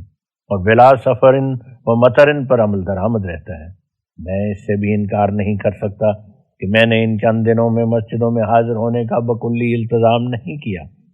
مگر باوجود اپنی علالت طبع اور سفر کی حالت کے بکلی ترک بھی نہیں کیا۔ چنانچہ مولوی صاحب کو معلوم ہوگا کہ ان کے پیچھے بھی جمعہ کی نماز پڑھی تھی، جس کے ادا ہو جانے میں مجھے شک پڑ گیا ہے۔ یہ سچ اور بالکل سچ ہے کہ میں ہمیشہ اپنے سفر کے دنوں میں مسجدوں میں حاضر ہونے سے کراہت ہی کرتا ہوں، مگر معاذ اللہ اس کی وجہ کسل یا استخفاف احکام الہی نہیں، بلکہ اصل وجہ یہ ہے کہ اس زمانہ میں ہمارے ملک کی اکثر مساجد کا حال نہایت ابتر اور قابل افسوس ہو رہا ہے۔ اگر ان مسجدوں میں جا کر آپ امامت کا ارادہ کیا جائے تو وہ جو امامت کا منصب رکھتے ہیں از بس ناراض اور نیلے پیلے ہو جاتے ہیں، اور اگر ان کا اقتداء کیا جائے تو نماز کے ادا ہو جانے میں مجھے شبہ ہے، کیونکہ اعلانیہ طور پر ثابت ہوتا ہے کہ انہوں نے امامت کا ایک پیشہ اختیار کر رکھا ہے، اور وہ 5 وقت جا کر نماز نہیں پڑھتے بلکہ ایک دکان ہے کہ ان وقتوں میں جا کر کھولتے ہیں، اور اسی دکان پر ان کا اور ان کے عیال کا گزارا ہے۔ چنانچہ اس پیشہ کے عزل و نصب کی حالت میں مقدمات تک نوبت پہنچتی ہے، اور مولوی صاحبان امامت کی ڈگری کرانے کے لیے اپیل در اپیل کرتے پھرتے ہیں۔ بس یہ امامت نہیں، یہ حرام خوری کا ایک مکروہ طریق ہے۔ کیا آپ بھی ایسے نفسانی پیچ میں پھنسے ہوئے نہیں؟ پھر کیوں کر کوئی شخص دیکھ بھال کر اپنا ایمان ضائع کرے؟ مساجد میں منافقین کا جمع ہونا جو حدیث نبویہ میں آخری زمانہ کے حالات میں بیان کیا گیا ہے، وہ پیش گوئی انہی ملا صاحبوں سے متعلق ہے جو محراب میں کھڑے ہو کر زبان سے قرآن شریف پڑھتے اور دل میں روٹیاں گنتے ہیں، اور میں نہیں جانتا کہ ظہر اور عصر یا مغرب اور عشاء کو سفر کی حالت میں جمع کرنا کب سے منع ہو گیا، اور کس نے تاخیر کی حرمت کا فتویٰ دیا۔ یہ عجیب بات ہے کہ آپ کے نزدیک اپنے بھائی مردہ کا گوشت کھانا تو حلال ہے، مگر سفر کی حالت میں ظہر اور عصر کو ایک جگہ پڑھنا قطعاً حرام۔ اتقوا اللہ ایھا الموحدون فإن الموت قریب واللہ یعلم ما تکتمون۔ یہاں حاشیہ کا نوٹ ختم ہوتا ہے، ہم متن کی طرف رجوع کرتے ہیں۔ حضور تحریر فرماتے ہیں کیونکہ برائی کو نشانہ کے طور پر دیکھ کر اس کے روکنے کے لیے نسائے ضروریہ کی تیر اندازی کرنا، اور بگڑے ہوئے اخلاق کو ایسے اس کی طرح پا کر جو اپنے محل سے ٹل گیا ہو اپنی حقیقی صورت اور محل پر لانا، جیسے یہ علاج بیمار کے روبرو ہونے کی حالت میں متصور ہے اور کسی حالت میں کما حقہ ممکن نہیں۔ یہی وجہ ہے کہ خدا تعالیٰ نے چندی ہزار نبی اور رسول بھیجے اور ان کی شرف صحبت میں مشرف ہونے کا حکم دیا، تا ہر ایک زمانہ کے لوگ چشمدید نمونوں کو پا کر اور ان کے وجود کو مجسم کلام الہی مشاہدہ کر کے ان کی اقتداء کے لیے کوشش کریں۔ اگر صحبت صالحین میں رہنا واجبات دین میں سے نہ ہوتا تو خدا تعالیٰ اپنے کلام کو بغیر بھیجنے رسولوں اور نبیوں کے اور طور پر بھی نازل کر سکتا تھا، یا صرف ابتدائی زمانہ میں ہی رسالت کے امر کو محدود رکھتا اور آئندہ ہمیشہ کے لیے سلسلہ نبوت اور رسالت اور وحی کا منقطع کر دیتا۔ لیکن خدا تعالیٰ کی عمیق حکمت اور دانائی نے ہرگز ایسا منظور نہیں رکھا، اور ضرورت کے وقتوں میں، یعنی جب کبھی محبت الہی اور خدا پرستی اور تقوی طہارت وغیرہ امور واجبہ میں فرق آتا رہا ہے، مقدس لوگ خدا تعالیٰ سے وحی پا کر نمونہ کے طور پر دنیا میں آتے رہے ہیں، اور یہ دونوں قضیے باہم لازم ملزوم ہیں کہ اگر خدا تعالیٰ کو ہمیشہ کے لیے اصلاح خلائق کی طرف توجہ ہے تو یہ بھی نہایت ضروری ہے کہ ایسے لوگ بھی ہمیشہ کے لیے آتے رہیں کہ جن کو خدا تعالیٰ نے اپنی خاص توجہ سے بینائی بخشی ہو اور اپنی مرضیات کی راہ پر ثابت قدم کیا ہو۔ بلا شبہ یہ بات یقینی اور امور مسلمہ میں سے ہے کہ یہ مہم عظیم اصلاح خلائق کی صرف کاغذوں کے گھوڑے دوڑانے سے روبرا نہیں ہو سکتی۔ اس کے لیے اسی راہ پر قدم مارنا ضروری ہے جس پر قدیم سے خدا تعالیٰ کے پاک نبی مارتے رہے ہیں، اور اسلام نے اپنا قدم رکھتے ہی اس مؤثر طریق کو ایسی مضبوطی اور استحکام سے رواج دیا ہے کہ اس کی نظیر دوسرے مذہبوں میں ہرگز نہیں پائی جاتی۔ کون اس جماعت کثیر کا دوسری جگہ وجود دکھلا سکتا ہے جو تعداد میں 10,000 سے بھی زیادہ بڑھ گئی تھی، اور کمال اعتقاد اور انکسار اور جانفشانی اور پوری محویت سے سچائی کے حاصل کرنے اور راستی کے سیکھنے کے لیے آستانہ نبوی پر دن رات پڑی رہتی تھی۔ بے شک حضرت موسیٰ کو بھی ایک جماعت ملی تھی، مگر وہ کیسی اور کس قدر سرکش اور متمرد اور روحانی صحبت اور صدق قدم سے دور اور محجور رہنے والی تھی۔ اس بات کو بائبل کے پڑھنے والے اور یہودیوں کی تاریخ پر نظر ڈالنے والے خوب جانتے ہیں، مگر حضرت صلی اللہ علیہ وسلم کی جماعت نے اپنے رسول مقبول کی راہ میں ایسا اتحاد اور ایسی روحانی یگانگت پیدا کر لی تھی کہ اسلامی اخوت کی روح سے سچ میں جزو واحد کی طرح ہو گئی تھی، اور ان کے روزانہ بتاؤ اور زندگی اور ظاہر و باطن میں انوار نبوت ایسے رچ گئے تھے کہ گویا وہ سب حضرت صلی اللہ علیہ وسلم کی عکسی تصویریں تھے۔ تو یہ بھاری معجزہ اندرونی تبدیلی کا، جس کے ذریعے سے فحش بت پرستی کرنے والے کامل خدا پرستی تک پہنچ گئے اور ہر دم دنیا میں غرق رہنے والے محبوب حقیقی سے ایسا تعلق پکڑ گئے کہ اس کی راہ میں پانی کی طرح اپنے خونوں کو بہا دیا۔ یہ دراصل ایک صادق اور کامل نبی کی صحبت میں مخلصانہ قدم سے عمر بسر کرنے کا نتیجہ تھا۔ تو اسی بنا پر یہ عاجز اس سلسلہ کے قائم رکھنے کے لیے معمور کیا گیا ہے، اور چاہتا ہے کہ صحبت میں رہنے والوں کا سلسلہ اور بھی زیادہ وسعت سے بڑھا دیا جائے، اور ایسے لوگ دن رات صحبت میں رہیں کہ جو ایمان اور محبت اور یقین کے بڑھانے کے لیے شوق رکھتے ہوں، اور ان پر وہ انوار ظاہر ہوں کہ جو اس عاجز پر ظاہر کیے گئے ہیں، اور وہ ذوق ان کو عطا ہو جو اس عاجز کو عطا کیا گیا ہے، تا اسلام کی روشنی عام طور پر دنیا میں پھیل جائے اور حقارت اور ذلت کا سیاہ داغ مسلمانوں کی پیشانی سے دھویا جائے۔ اسی کی بشارت دے کر خداوند خدا نے مجھے بھیجا اور کہا کہ بخرام کے وقت تو نزدیک رسید، وپائے محمدیاں بر منار بلند تر محکم افات۔ چوتھی شاخ اس کارخانہ کی وہ مکتوبات ہیں جو حق کے طالبوں یا مخالفوں کی طرف لکھے جاتے ہیں۔ چنانچہ اب تک عرصہ مذکورہ بالا میں 90,000 سے بھی کچھ زیادہ خط آئے ہوں گے، ان کا جواب لکھا گیا بجز بعض خطوط کے جو فضول یا غیر ضروری سمجھے گئے، اور یہ سلسلہ بھی بدستور جاری ہے، اور ہر ایک مہینے میں غالباً 300 سے 700 یا 1000 تک خطوط کی آمد و رفت کی نوبت پہنچتی ہے۔ پانچویں شاخ اس کارخانہ کی جو خدا تعالیٰ نے اپنی خاص وحی اور الہام سے قائم کی مریدوں اور بیعت کرنے والوں کا سلسلہ ہے۔ چنانچہ اس نے اس سلسلہ کے قائم کرنے کے وقت مجھے فرمایا کہ زمین میں طوفان ضلالت برپا ہے، تو اس طوفان کے وقت میں یہ کشتی تیار کر، جو شخص اس کشتی میں سوار ہوگا وہ غرق ہونے سے نجات پا جائے گا، اور جو انکار میں رہے گا اس کے لیے موت درپیش ہے۔ اور فرمایا کہ جو شخص تیرے ہاتھ میں ہاتھ دے گا اس نے تیرے ہاتھ میں نہیں بلکہ خدا تعالیٰ کے ہاتھ میں ہاتھ دیا، اور اس خداوند خدا نے مجھے بشارت دی کہ میں تجھے وفات دوں گا اور اپنی طرف اٹھاؤں گا، مگر تیرے سچے متبعین اور محبین قیامت کے دن تک رہیں گے، اور ہمیشہ منکرین پر انہیں غلبہ رہے گا۔ یہ 5 طور کا سلسلہ ہے جو خدا تعالیٰ نے اپنے ہاتھ سے قائم کیا، اگرچہ ایک سرسری نگاہ والا آدمی صرف تالیف کے سلسلہ کو ضروری سمجھے گا اور دوسری شاخوں کو غیر ضروری اور فضول خیال کرے گا، مگر خدا تعالیٰ کی نظر میں یہ سب ضروری ہیں، اور جس اصلاح کے لیے اس نے ارادہ فرمایا ہے وہ اصلاح بجز استعمال ان پانچوں طریقوں کے ظہور پذیر نہیں ہو سکتی۔ اگرچہ یہ تمام کاروبار خدا تعالیٰ کی خاص امداد اور خاص فضل پر چھوڑا گیا ہے، اور اس کے انجام پہنچانے کے لیے وہی کافی اور اسی کے مبشرانہ وعدے اطمینان بخش ہیں، لیکن اسی کے حکم اور تحریک سے مسلمانوں کو امداد کی طرف توجہ دلائی جاتی ہے، جیسا کہ خدا تعالیٰ کے تمام نبی جو گزر چکے ہیں مشکلات پیش آمدہ کے وقت پر توجہ دلاتے رہے ہیں۔ تو اسی توجہ دہی کی غرض سے کہتا ہوں کہ یہ بات ظاہر ہے کہ ان پنجگانہ شاخوں کے احسن طریق اور وسیع طور پر جاری رہنے کے لیے کس قدر مسلمانوں کی جمہوری امداد درکار ہے۔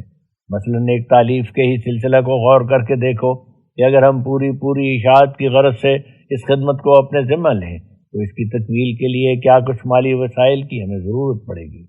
کیونکہ اگر در حقیقت تکمیل اشاعت ہی ہماری غرض ہے تو ہمارا مدعا یہ ہونا چاہیے کہ ہماری دینی تالیفات جو جواہرات تحقیق اور تدقیق سے پر اور حق کے طالبوں کو راہ راست پر کھینچنے والی ہیں، جلدی سے اور نیز کثرت سے ایسے لوگوں کو پہنچ جائیں جو بری تعلیموں سے متاثر ہو کر مہلک بیماریوں میں گرفتار یا قریب موت کے پہنچ گئے ہیں۔ اور ہر وقت یہ امر ہماری مد نظر رہنا چاہیے کہ جس ملک کی موجودہ حالت ذلالت کے سم قاتل سے نہایت خطرہ میں پڑ گئی ہو، بلا توقف ہماری کتابیں اس ملک میں پھیل جائیں اور ہر ایک متلاشی حق کے ہاتھ میں وہ کتابیں نظر آویں، لیکن ظاہر ہے کہ اس مدعا کا بوجہ اکمل و اتم اس طور سے حاصل ہونا ہرگز ممکن نہیں کہ ہم ہمیشہ یہی امر پیش نہاد خاطر رکھیں کہ ہماری کتابیں فروخت کے ذریعے سے شائع ہوتی رہیں، اور محض فروخت کے طور پر کتابوں کو شائع کرنا اور نفسانی ملونی کی وجہ سے دین کو دنیا میں گھسیڑ دینا نہایت نکما اور قابل اعتراض طریق ہے، جس کی شامت کی وجہ سے نہ ہم جلدی سے اپنی کتابیں دنیا میں پھیلا سکتے ہیں اور نہ کثرت سے وہ کتابیں لوگوں کو دے سکتے ہیں۔ بلا شبہ یہ بات سچ اور بالکل سچ ہے کہ جس طرح ہم مثلاً 1,00,000 کتاب کو مفت تقسیم کرنے کی حالت میں صرف 20 روز میں وہ سب کتابیں دور دور ملکوں میں پہنچا سکتے ہیں اور عام طور پر ہر ایک فرقہ میں اور ہر جگہ پھیلا سکتے ہیں اور ہر ایک حق کے طالب اور راستی کے متلاشی کو دے سکتے ہیں، ایسی اور اس طرح کی اعلیٰ درجہ کی کارروائی قیمت پر دینے کی حالت میں شاید 20 برس کی مدت تک بھی ہم نہیں کر سکیں گے۔ فروخت کی حالت میں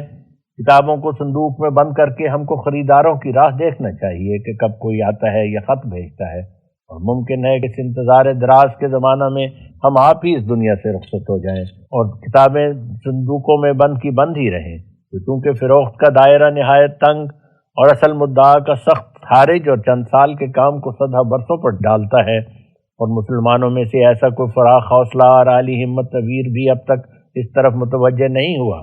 کہ ہماری تالیفات جدیدہ کے بہت سے نسخے خرید کر محض للہ تقسیم کیا کرتا، اور اسلام میں عیسائی مشن کی طرح کوئی ایسی سوسائٹی بھی نہیں جو اس کام کے لیے مدد دے سکے، اور عمر کا بھی اعتبار نہیں۔ یہاں نشان دے کر حاشیہ میں حضور تحریر فرماتے ہیں، بیان کیا جاتا ہے کہ برٹش اور فورن بائبل سوسائٹی نے ابتدائے قیام سے یعنی گزشتہ 21 سال کے عرصہ میں عیسائی مذہب کی تائید میں 7 کروڑ سے کچھ زیادہ اپنی مذہبی کتابیں تقسیم کر کے دنیا میں پھیلائی ہیں۔ اس وقت کے ذی مقدرت مگر کاہل مسلمانوں کو یہ مضمون جو اکتوبر اور نومبر 1890 کے اخبارات میں چھپ کر شائع ہوا ہے بنظر غور و شرم پڑھنا چاہیے۔ کیا یہ کتابیں بیچنے والوں کے ہاتھ سے شائع ہوئی ہیں یا ایک قوم کی سرگرم سوسائٹی نے اپنے دین کی امداد میں مفت بانٹی ہیں؟ یہاں حاشیہ کا نوٹ ختم ہوا ہے، ہم متن کی طرف رجوع کرتے ہیں۔ اور عمر کا بھی اعتبار نہیں، تاہم لمبی عمر کی امید پر کسی دور دراز وقت کے منتظر رہیں، لہٰذا میں نے اپنی تمام تالیفات میں ابتدا سے التزامی طور پر یہی مقرر کر رکھا ہے کہ جہاں تک بس چل سکتا ہے بہت سا حصہ کتابوں کو مفت تقسیم کر دیا جائے، تاکہ جلدی سے اور عام طور پر یہ کتابیں جو سچائی کے نور سے بھری ہوئی ہیں دنیا میں پھیل جائیں۔ مگر چونکہ میری ذاتی مقدرت ایسی نہیں تھی کہ میں اس بار عظیم کو تن تنہا اٹھا سکتا، اور دوسری شاخوں کے مصارف عظیمہ بھی اس شاخ کے ساتھ لاحق تھے، اس لیے یہ کام طبع تالیف کا ایک حد تک چل کر آگے رک گیا جو آج تک رکا ہوا ہے۔ خدا تعالیٰ نے اس سلسلہ کی تمام شاخوں کو ایک ہی نظر سے دیکھا ہے اور بنظر مساوات ان سب کی تکمیل اور ان سب کا قیام چاہتا ہے۔ لیکن ان پنجگانہ شاخوں کے مصارف اس قدر ہیں کہ جن کے لیے مخلصین کی خاص توجہ اور ہمدردی کی ضرورت ہے۔ اگر میں ان دینی مصارف کی مفصل حقیقت لکھوں تو بہت طول ہو جائے گا، مگر اے بھائیو، تم نمونہ کے طور پر صرف واردین اور صادرین کے ہی سلسلہ پر نظر ڈال کر دیکھو کہ اب تک 7 سال کے عرصہ میں 60,000 کے قریب یا اس سے کچھ زیادہ مہمان آیا ہے۔ اب تم اندازہ کر سکتے ہو کہ ان عزیز مہمانوں کی خدمت اور دعوت اور ضیافت میں کیا کچھ خرچ ہوا ہوگا، اور ان کے سرما اور گرما کے آرام کے لیے ضروری طور پر کیا کچھ بنانا پڑا ہوگا۔ بے شک ایک دور اندیش آدمی تعجب میں پڑے گا کہ اس قدر گروہ کثیر کی مہمانداری کے تمام لوازم اور مراتب وقتاً فوقتاً کیوں کر انجام پذیر ہوئے ہوں گے، اور آئندہ کس بنا پر ایسا بڑا کام جاری ہے۔ ایسا ہی وہ 20,000 اشتہار جو انگریزی اور اردو میں چھاپے گئے اور پھر 12,000 سے کچھ زیادہ مخالفین کے سرگروہوں کے نام رجسٹری کرا کر بھیجے گئے، اور ملک ہند میں ایک بھی ایسا پادری نہ چھوڑا جس کے نام وہ رجسٹری شدہ اشتہار نہ بھیجے گئے ہوں، بلکہ یورپ اور امریکہ کے ممالک میں بھی یہ اشتہارات بذریعہ رجسٹری بھیج کر حجت کو تمام کر دیا گیا۔ کیا ان اخراجات پر غور کرنے سے یہ تعجب کا مقام نہیں کہ اس بذات مزجات کے ساتھ کیوں کر تحمل ان مصارف کا ہو رہا ہے؟ اور یہ تو بڑے بڑے اخراجات ہیں۔ اگر ان اخراجات کو ہی جانچا جائے کہ جو ہر مہینہ میں خطوط کے بھیجنے میں اٹھانے پڑتے ہیں، تو وہ بھی ایسی رقم کثیر نکلے گی جس کے مسلسل جاری رہنے کے لیے ابھی تک کوئی امدادی سبیل نہیں۔ اور جو لوگ سلسلہ بیعت میں داخل ہو کر حق کی طلب کی غرض سے اصحاب الصفہ کی طرح میرے پاس ٹھہرنا چاہتے ہیں، ان کے گزارا کے لیے بھی مجھے آسمان کی طرف نظر ہے، اور میں جانتا ہوں کہ ان پنجگانہ شاخوں کے قائم رکھنے کی سبیل آپ وہ قادر مطلق نکال دے گا جس کے ارادہ خاص سے اس کارخانہ کی بنا ہے، مگر بنظر تبلیغ ضروری ہے کہ قوم کو اس سے مطلع کر دیں۔ میں نے سنا ہے کہ بعض ناواقف یہ الزام میری نسبت شائع کرتے ہیں کہ کتاب براہین احمدیہ کی قیمت اور کسی قدر چندہ بھی قریب 3,000 روپیہ کے لوگوں سے وصول ہوا، مگر اب تک کتاب بتمام و کمال طبع نہیں ہوئی۔ میں اس کے جواب میں ان پر واضح کرتا ہوں کہ روپیہ جو لوگوں سے وصول ہوا وہ صرف 3,000 نہیں بلکہ علاوہ اس کے اور روپیہ بھی شاید قریب 10,000 کے آیا ہوگا، کہ جو نہ کتاب کے لیے چندہ تھا اور نہ کتاب کی قیمت میں دیا گیا تھا، بلکہ بعض دعا کے خواستگاروں نے محض نظر کے طور پر دیا، یا بعض دوستوں نے محض محبت کی راہ سے خدمت کی۔ سو وہ سب اس کارخانہ کے لابدی اور پیش آمدہ کاموں میں وقتاً فوقتاً خرچ ہوتا رہا، اور چونکہ حکمت الہی نے سلسلہ تالیف کتاب کو تاخیر میں ڈالا ہوا تھا، اس واسطے اس کے لیے دوسری اہم شاخوں سے جو بامر الہی قائم تھیں کچھ بچت نکل نہ سکی، اور تاخیر طبع کتاب میں حکمت یہی تھی کہ تا اس فطرت کی مدت میں بعض دقائق و حقائق مؤلف پر کامل طور سے کھل جائیں اور نیز مخالفین کا سارا بخار باہر نکل آوے۔ اب جو ارادہ الہی پھر اس طرف متعلق ہوا کہ بقیہ تالیفات کی تکمیل ہو، تو اس نے اس مضمون دعوت کے لکھنے کی طرف مجھے توجہ دی، تو اس وقت مجھ کو تکمیل تالیفات کی سخت ضرورت ہے۔ براہین کا بہت سا حصہ ہنوز طبق لائق ہے، اگر وہ تیار ہو جائے تو خریداروں کو اور ان سب کو پہنچایا جائے جن کو محض للہ پہلے حصے دیے گئے ہیں اور آئندہ دینے کا وعدہ ہے۔ ایسا ہی دوسرے رسائل جیسے اشت القرآن، سراج منیر، تجدید دین، 40 فی علامات المقربین اور قرآن شریف کی ایک تفسیر لکھنے کا بھی ارادہ ہے، اور یہ بھی دل میں جوش ہے کہ عیسائی وغیرہ مذاہب باطلہ کے رد میں اور ان کے اخبارات کے مقابل پر ماہواری ایک رسالہ نکلا کرے، اور ان سب کاموں کے مسلسل اجرا کے لیے بجز انتظام سرمایہ اور مالی امداد کے اور کوئی روک درمیان نہیں۔ اگر ہم کو یہ میسر آ جائے کہ ایک مطبع ہمارا ہو اور ایک کاپی نویس ہمیشہ کے لیے ہمارے پاس رہے اور تمام ضروری مصارف کی وجوہ ہمیں حاصل ہوں، یعنی جو کچھ کاغذات اور چھپوائی اور کاپی نویسوں کی تنخواہ میں خرچ ہوتا ہے وہ سارے اخراجات وقتاً فوقتاً بہم پہنچتے رہیں، تو ان 5 شاخوں میں سے اس ایک شاخ کی پورے طور پر نشو و نما پانے کا کافی انتظام ہو جائے گا۔ اے ملک ہند، کیا تجھ میں کوئی ایسا باہمت امیر نہیں کہ اگر اور نہیں تو فقط اسی شاخ کے اخراجات کا متحمل ہو سکے؟ اگر 5 مومن ذی مقدرت اس وقت کو پہچان لیں تو ان 5 شاخوں کا اہتمام اپنے اپنے ذمہ لے سکتے ہیں۔ اے خداوند خدا، تو آپ ان دلوں کو جگا۔ اسلام پر ابھی ایسی مفلسی طاری نہیں ہوئی، تنگ دلی ہے، ایسی تنگ دستی نہیں، اور وہ لوگ جو کامل استطاعت نہیں رکھتے وہ بھی اس طور پر اس کارخانہ کی مدد کر سکتے ہیں جو اپنی اپنی طاقت مالی کے موافق ماہواری امداد کے طور پر عہد پختہ کے ساتھ کچھ رقوم نظر اس کارخانہ کی کیا کریں۔ کسل اور سرد مہری اور بدظنی سے کبھی دین کو فائدہ نہیں پہنچتا۔ بدظنی ویران کرنے والی گھروں کی اور تفرقہ میں ڈالنے والی دلوں کی ہے۔ دیکھو جنہوں نے انبیاء کا وقت پایا انہوں نے دین کی اشاعت کے لیے کیسی کیسی جانفشانیاں کی۔ جیسے ایک مالدار نے دین کی راہ میں اپنا پیارا مال حاضر کیا، ایسا ہی ایک فقیر دریوزہ گر نے اپنی مرغوب ٹکڑوں کی بھری ہوئی زنبیل پیش کر دی، اور ایسا ہی کیے گئے جب تک کہ خدا تعالیٰ کی طرف سے فتح کا وقت آ گیا۔ مسلمان بننا آسان نہیں، مومن کا لقب پانا سہل نہیں۔ تو اے لوگو، اگر تم میں وہ راستی کی روح ہے جو مومنوں کو دی جاتی ہے تو اس میری دعوت کو سرسری نگاہ سے مت دیکھو۔ نیکی حاصل کرنے کی فکر کرو کہ خدا تعالیٰ تمہیں آسمان پر دیکھ رہا ہے کہ تم اس پیغام کو سن کر کیا جواب دیتے ہو۔ اے مسلمانوں، جو اولوالعزم مومنوں کے آثار باقیہ ہو اور نیک لوگوں کی ذریت ہو، انکار اور بدظنی کی طرف جلدی نہ کرو، اور اس خوفناک وبا سے ڈرو جو تمہارے ارد گرد پھیل رہی ہے، اور بے شمار لوگ اس کے دام فریب میں آ گئے ہیں۔ تم دیکھتے ہو کہ کس قدر زور سے دین اسلام کے مٹانے کے لیے کوشش ہو رہی ہے۔ کیا تم پر یہ حق نہیں کہ تم بھی کوشش کرو؟ اسلام انسان کی طرف سے نہیں کہ تا انسانی کوششوں سے برباد ہو سکے، مگر افسوس ان پر ہے کہ جو اس بے اختنی کے لیے درپے ہیں، اور پھر دوسرا افسوس ان پر ہے جو اپنی عورتوں اور اپنے بچوں اور اپنے نفس کی عیاشیوں کے لیے تو ان کے پاس سب کچھ ہے مگر اسلام کے حصہ کا ان کی جیب میں کچھ نہیں۔ کاہلو، تم پر افسوس کہ آپ تو تم اعلاء کلمہ اسلام اور دینی انوار کے دکھلانے کی کچھ قوت نہیں رکھتے، مگر خدا تعالیٰ کے قائم کردہ کارخانہ کو بھی جو اسلام کی چمکار ظاہر کرنے کے لیے آیا ہے شکر کے ساتھ قبول نہیں کر سکتے۔ آج کل اسلام اس چراغ کی طرح ہے جو ایک صندوق میں بند کر دیا جائے، یا اس چشمہ شیریں کی طرح ہے جو خس و خاشاک سے چھپا دیا جائے۔ اسی وجہ سے اسلام تنزل کی حالت میں پڑا ہے،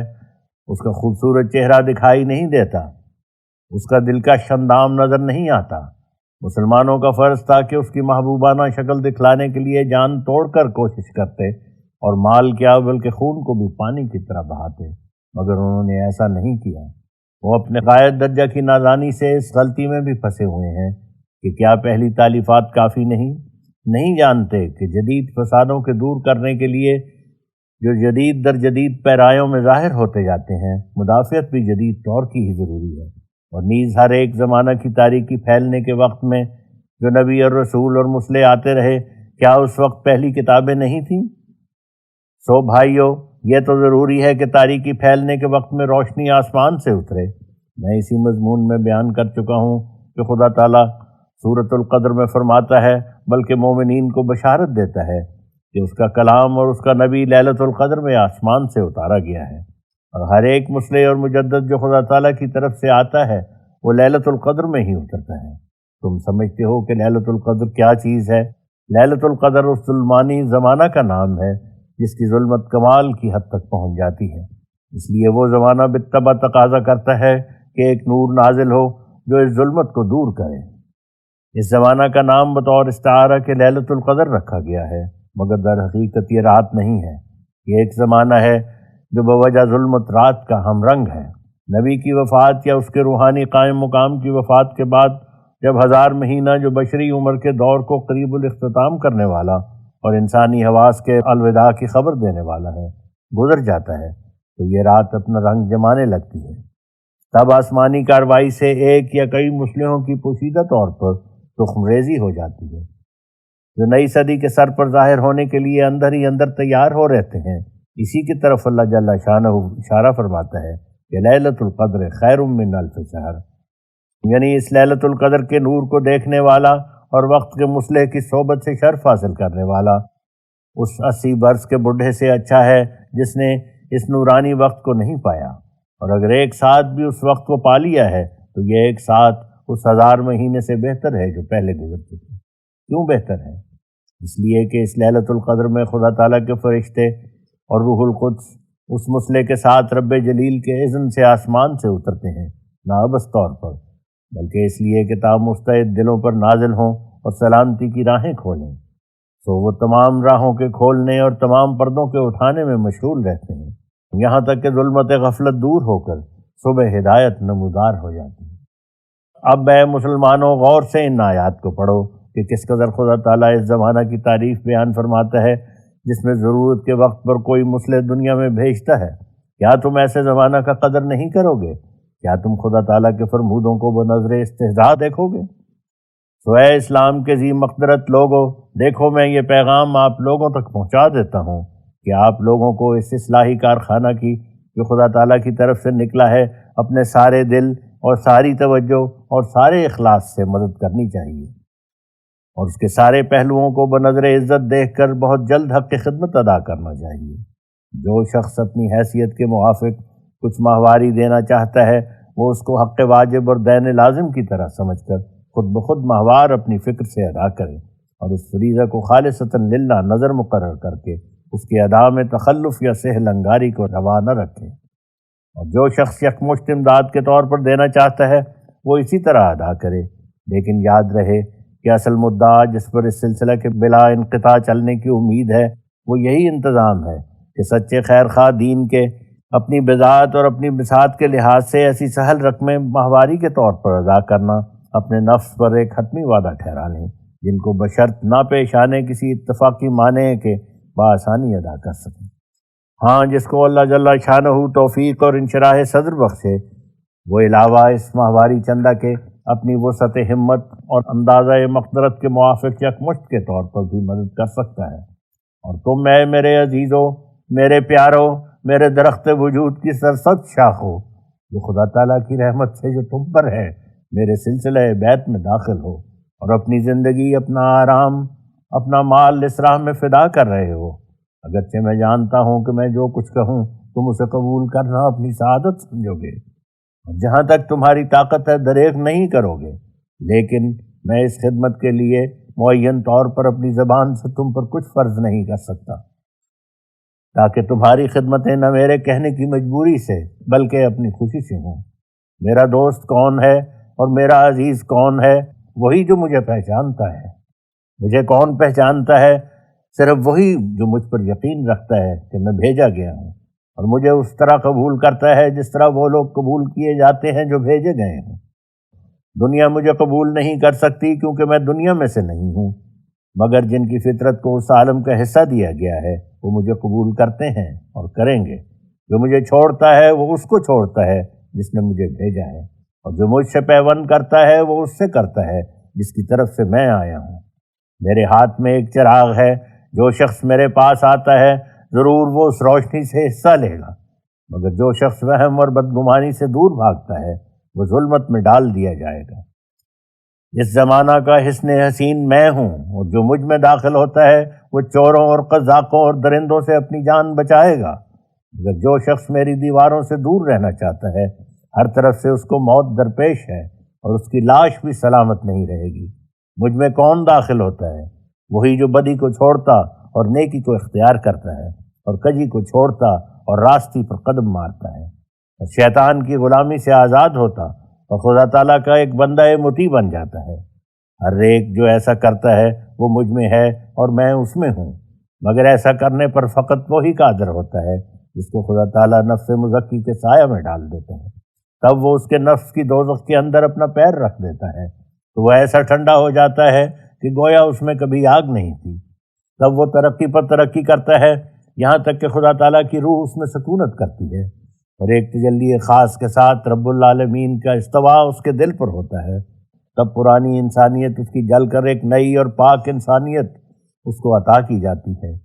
اور خدا تعالیٰ بھی ایک نیا خدا ہو کر نئے اور خاص طور پر اس سے تعلق پکڑتا ہے، اور بہشتی زندگی کا تمام پاک سامان اسی عالم میں اس کو مل جاتا ہے۔ اس جگہ میں اس بات کے اظہار اور اس کے شکر کے ادا کرنے کے بغیر رہ نہیں سکتا کہ خدا تعالیٰ کے فضل و کرم نے مجھے اکیلا نہیں چھوڑا۔ میرے ساتھ تعلق اخوت پکڑنے والے اور اس سلسلہ میں داخل ہونے والے جس کو خدا تعالیٰ نے اپنے ہاتھ سے قائم کیا ہے، محبت اور اخلاص کے رنگ سے ایک عجیب طرز پر رنگین تھی۔ نہ میں نے اپنی محنت سے بلکہ خدا تعالیٰ نے اپنے خاص احسان سے یہ صدق سے بھری ہوئی روحیں مجھے عطا کی ہیں۔ سب سے پہلے میں اپنے ایک روحانی بھائی کے ذکر کرنے کے لیے دل میں جوش پاتا ہوں، جن کا نام ان کے نور اخلاص کی طرح نور دین ہے۔ میں ان کی بعض دینی خدمتوں کو جو اپنے مال حلال کے خرچ سے ادائے کلمہ اسلام کے لیے وہ کر رہے ہیں، ہمیشہ حسرت کی نظر سے دیکھتا ہوں کہ کاش وہ خدمتیں مجھ سے بھی ادا ہو سکتی۔ ان کے دل میں جو تائید دین کے لیے جوش بھرا ہے، اس کے تصور سے قدرت الہی کا نقشہ میری آنکھوں کے سامنے آ جاتا ہے کہ وہ کیسے اپنے بندوں کو اپنی طرف کھینچ لیتا ہے۔ وہ اپنے تمام مال اور تمام زور اور تمام اسباب مقدرت کے ساتھ جو ان کو میسر ہیں، ہر وقت اللہ رسول کی اطاعت کے لیے مستعد کھڑے ہیں، اور میں تجربہ سے نہ صرف حسن ظن سے یہ علم صحیح واقعی رکھتا ہوں کہ انہیں میری راہ میں مال کیا بلکہ جان اور عزت تک دریغ نہیں، اور اگر میں اجازت دیتا تو وہ سب کچھ اس راہ میں فدا کر کے اپنی روحانی رفاقت کی طرح جسمانی رفاقت اور ہر دم صحبت میں رہنے کا حق ادا کرتے۔ ان کے بعض خطوط کی چند سطریں بطور نمونہ ناظرین کو دکھلاتا ہوں تا انہیں معلوم ہو کہ میرے پیارے بھائی مولوی حکیم نور الدین بھیروی معالج ریاست جموں نے محبت اور اخلاص کے مراتب میں کہاں تک ترقی کی ہے، اور وہ سطریں یہ ہیں: مولانا مرشدنا امامنا السلام علیکم ورحمۃ اللہ وبرکاتہ۔ عالی جناب، میری دعا یہ ہے کہ ہر وقت حضور کی جناب میں حاضر رہوں اور امام زمان سے جس مطلب کے واسطے وہ مجدد کیا گیا وہ مطالب حاصل کروں۔ اگر اجازت ہو تو میں نوکری سے استعفیٰ دے دوں اور دن رات خدمت عالی میں پڑا رہوں، یا اگر حکم ہو تو اس تعلق کو چھوڑ کر دنیا میں پھروں اور لوگوں کو دین حق کی طرف بلاؤں اور اسی راہ میں جان دوں۔ میں آپ کی راہ میں قربان ہوں، میرا جو کچھ ہے میرا نہیں، آپ کا ہے۔ حضرت پیر و مرشد، میں کمال راستی سے عرض کرتا ہوں کہ میرا سارا مال و دولت اگر دینی اشاعت میں خرچ ہو جائے تو میں مراد کو پہنچ گیا۔ اگر خریدار براہین کے توقف طبع کتاب سے مضطرب ہوں تو مجھے اجازت فرمائیے کہ یہ ادنیٰ خدمت بجا لاؤں کہ ان کی تمام قیمت ادا کردہ اپنے پاس سے واپس کر دوں۔ حضرت پیر و مرشد نابکار شرمسار عرض کرتا ہے، اگر منظور ہو تو میری سعادت ہے، میرا منشا ہے کہ ابراہیم کے طبع کا تمام خرچ میرے پر ڈال دیا جائے، پھر جو کچھ قیمت میں وصول ہو وہ روپیہ آپ کی ضروریات میں خرچ ہو۔ مجھے آپ سے نسبت فاروقی ہے اور سب کچھ اس راہ میں فدا کرنے کے لیے تیار ہوں۔ دعا فرماویں کہ میری موت صدیقوں کی موت ہو۔ مولوی صاحب ممدوح کا صدق اور ہمت اور ان کی غمخواری اور جانثاری جیسے ان کے قال سے ظاہر ہے، اس سے بڑھ کر ان کے حال سے، ان کی مخلصانہ خدمتوں سے ظاہر ہو رہا ہے، اور وہ محبت اور اخلاص کے جذبہ کاملہ سے چاہتے ہیں کہ سب کچھ یہاں تک کہ اپنے عیال کی زندگی بسر کرنے کی ضروری چیزیں بھی اسی راہ میں فدا کر دیں۔ ان کی روح محبت کے جوش اور مستی سے ان کی طاقت سے زیادہ قدم بڑھانے کی تعلیم دے رہی ہے اور ہر دم اور آن خدمت میں لگے ہوئے ہیں۔ یہاں نشان دے کر حضور نے حاشیہ میں فرمایا ہے، حضرت مولوی صاحب علوم فقہ اور حدیث اور تفسیر میں اعلیٰ درجہ کے معلومات رکھتے ہیں، فلسفہ اور طبی قدیم اور جدید پر نہایت عمدہ نظر ہے، فن طبابت میں ایک حاذق طبیب ہیں، ہر ایک فن کی کتابیں بلاد مصر و عرب و شام و یورپ سے منگوا کر ایک نادر کتب خانہ تیار کیا ہے، اور جیسے اور علوم میں فاضل جلیل ہیں، مناظرات دینیہ میں بھی نہایت درجہ نظر وسیع رکھتے ہیں، بہت سی عمدہ کتابوں کے مؤلف ہیں۔ حال میں کتاب تصدیق براہین احمدیہ بھی حضرت ممدوح نے ہی تالیف فرمائی ہے، جو ہر ایک محققانہ طبیعت کے آدمی کی نگاہ میں جواہرات سے بھی زیادہ بیش قیمت ہے۔ یہاں حاشیہ کا نوٹ ختم ہوتا ہے اور متن کی طرف رجوع کرتے ہیں۔ متن میں حضور فرماتے ہیں، لیکن یہ نہایت درجہ کی بے رحمی ہے کہ ایسے جانثار پر وہ سارے فوقت طاقت بوجھ ڈال دیے جائیں جن کو اٹھانا ایک گروہ کا کام ہے۔ بے شک مولوی صاحب اس خدمت کو بہم پہنچانے کے لیے تمام جائیداد سے دستبردار ہو جانا اور ایوب نبی کی طرح یہ کہنا کہ میں اکیلا آیا اور اکیلا جاؤں گا قبول کر لیں گے، لیکن یہ فریضہ تمام قوم میں مشترک ہے اور سب پر لازم ہے کہ اس پرخطر اور پرفتنہ زمانہ میں کہ جو ایمان کے ایک نازک رشتہ کو جو خدا اور اس کے بندے میں ہونا چاہیے بڑے زور شور کے ساتھ جھٹکے دے کر بلا رہا ہے، اپنے اپنے حسن خاتمہ کی فکر کریں اور وہ اعمال صالحہ جن پر نجات کا انحصار ہے اپنے پیارے مالوں کے فدا کرنے اور پیارے وقتوں کو خدمت میں لگانے سے حاصل کریں، اور خدا تعالیٰ کے اس غیر متبدل اور مستحکم قانون سے ڈریں جو وہ اپنے کلام عزیز میں فرماتا ہے، لن تنالوا البر حتی تنفقوا مما تحبون، یعنی تم حقیقی نیکی کو جو نجات تک پہنچاتی ہے ہرگز پا نہیں سکتے بجوز اس کے کہ تم خدا تعالیٰ کی راہ میں وہ مال اور وہ چیزیں خرچ کرو جو تمہاری پیاری ہیں۔ اس جگہ میں اپنے چند اور دلی دوستوں کا بھی ذکر کرنا مناسب سمجھتا ہوں جو اس الہی سلسلہ میں داخل اور میرے ساتھ سرگرمی سے دلی محبت رکھتے ہیں۔ اذاں جملہ اخویم شیخ محمد حسین مراد آبادی ہیں، جو اس وقت مراد آباد سے قادیان میں آ کر اس مضمون کی کاپی محض للہ لکھ رہے ہیں۔ شیخ صاحب ممدوح کا صاف سینہ مجھے ایسا نظر آتا ہے جیسا آئینہ، وہ مجھ سے محض للہ غایت درجہ کا خلوص و محبت رکھتے ہیں، ان کا دل حب للہ سے پر ہے اور نہایت عجیب مادہ کے آدمی ہیں۔ میں انہیں مراد آباد کے لیے ایک شمع منور سمجھتا ہوں اور امید رکھتا ہوں کہ وہ محبت اور اخلاص کی روشنی جو ان میں ہے وہ کسی دن دوسروں میں بھی سرایت کرے گی۔ شیخ صاحب اگرچہ قلیل البذات ہیں مگر دل کے سخی اور منشرح صدر ہیں، ہر طرح سے اس عاجز کی خدمت میں مشغول رہتے ہیں اور محبت سے بھرا ہوا اعتقاد ان کے رگ و ریشہ میں رچا ہوا ہے۔ اذاں جملہ اخویم حکیم فضل دین بھیروی ہیں۔ حکیم صاحب ممدوح جس قدر مجھ سے محبت اور اخلاص اور حسن ارادت اور اندرونی تعلق رکھتے ہیں میں اس کے بیان کرنے سے قاصر ہوں۔ وہ میرے سچے خیر خواہ اور دلی ہمدرد اور حقیقت شناس مرد ہیں۔ بعد اس کے جو خدا تعالیٰ نے اس اشتہار کے لکھنے کے لیے مجھے توجہ دی اور اپنے الہامات خاصہ سے امیدیں دلائیں، میں نے کئی لوگوں سے اس اشتہار کے لکھنے کا تذکرہ کیا، کوئی مجھ سے متفق رائے نہیں ہوا، لیکن میرے یہ عزیز بھائی بغیر اس کے کہ میں ان سے ذکر کرتا خود مجھے اس اشتہار کے لکھنے کے لیے محرک ہوئے اور اس کے اخراجات کے واسطے اپنی طرف سے 100 روپیہ دیا۔ میں ان کی فراست ایمانی سے متعجب ہوں کہ ان کے ارادہ کو خدا تعالیٰ کے ارادہ سے توارد ہو گیا۔ وہ ہمیشہ در پردہ خدمت کرتے رہتے ہیں اور کئی 100 روپیہ پوشیدہ طور پر محض ابتغاء لمرضات اللہ اس راہ میں دے چکے ہیں، خدا تعالیٰ انہیں جزائے خیر بخشے۔ اذاں جملہ میرے نہایت پیارے بھائی اپنی جدائی سے ہمارے دل پر داغ ڈالنے والے میرزا عظیم بیگ صاحب مرحوم و مغفور رئیس سامانہ علاقہ پٹیالہ کے ہیں، جو دوسری ربیع الثانی 1308 ہجری میں اس جہان فانی سے انتقال کر گئے۔ انا للہ و انا الیہ راجعون، العین تدمع والقلب یحزن و انا بفراقہ لمحزونون۔ میرزا صاحب مرحوم جس قدر مجھ سے محض للہ محبت رکھتے اور جس قدر مجھ پہ فنا ہو رہے تھے، میں کہاں سے ایسے الفاظ لاؤں تا اس عشقی مرتبہ کو بیان کر سکوں، اور جس قدر ان کی بے وقت مفارقت سے مجھے غم اور اندوہ پہنچا ہے میں اپنے گزشتہ زمانہ میں اس کی نظیر بہت ہی کم دیکھتا ہوں۔ وہ ہمارے فرد اور ہمارے میر منزل ہیں جو ہمارے دیکھتے دیکھتے ہم سے رخصت ہو گئے۔ جب تک ہم زندہ رہیں گے ان کی مفارقت کا غم ہمیں کبھی نہیں بھولے گا۔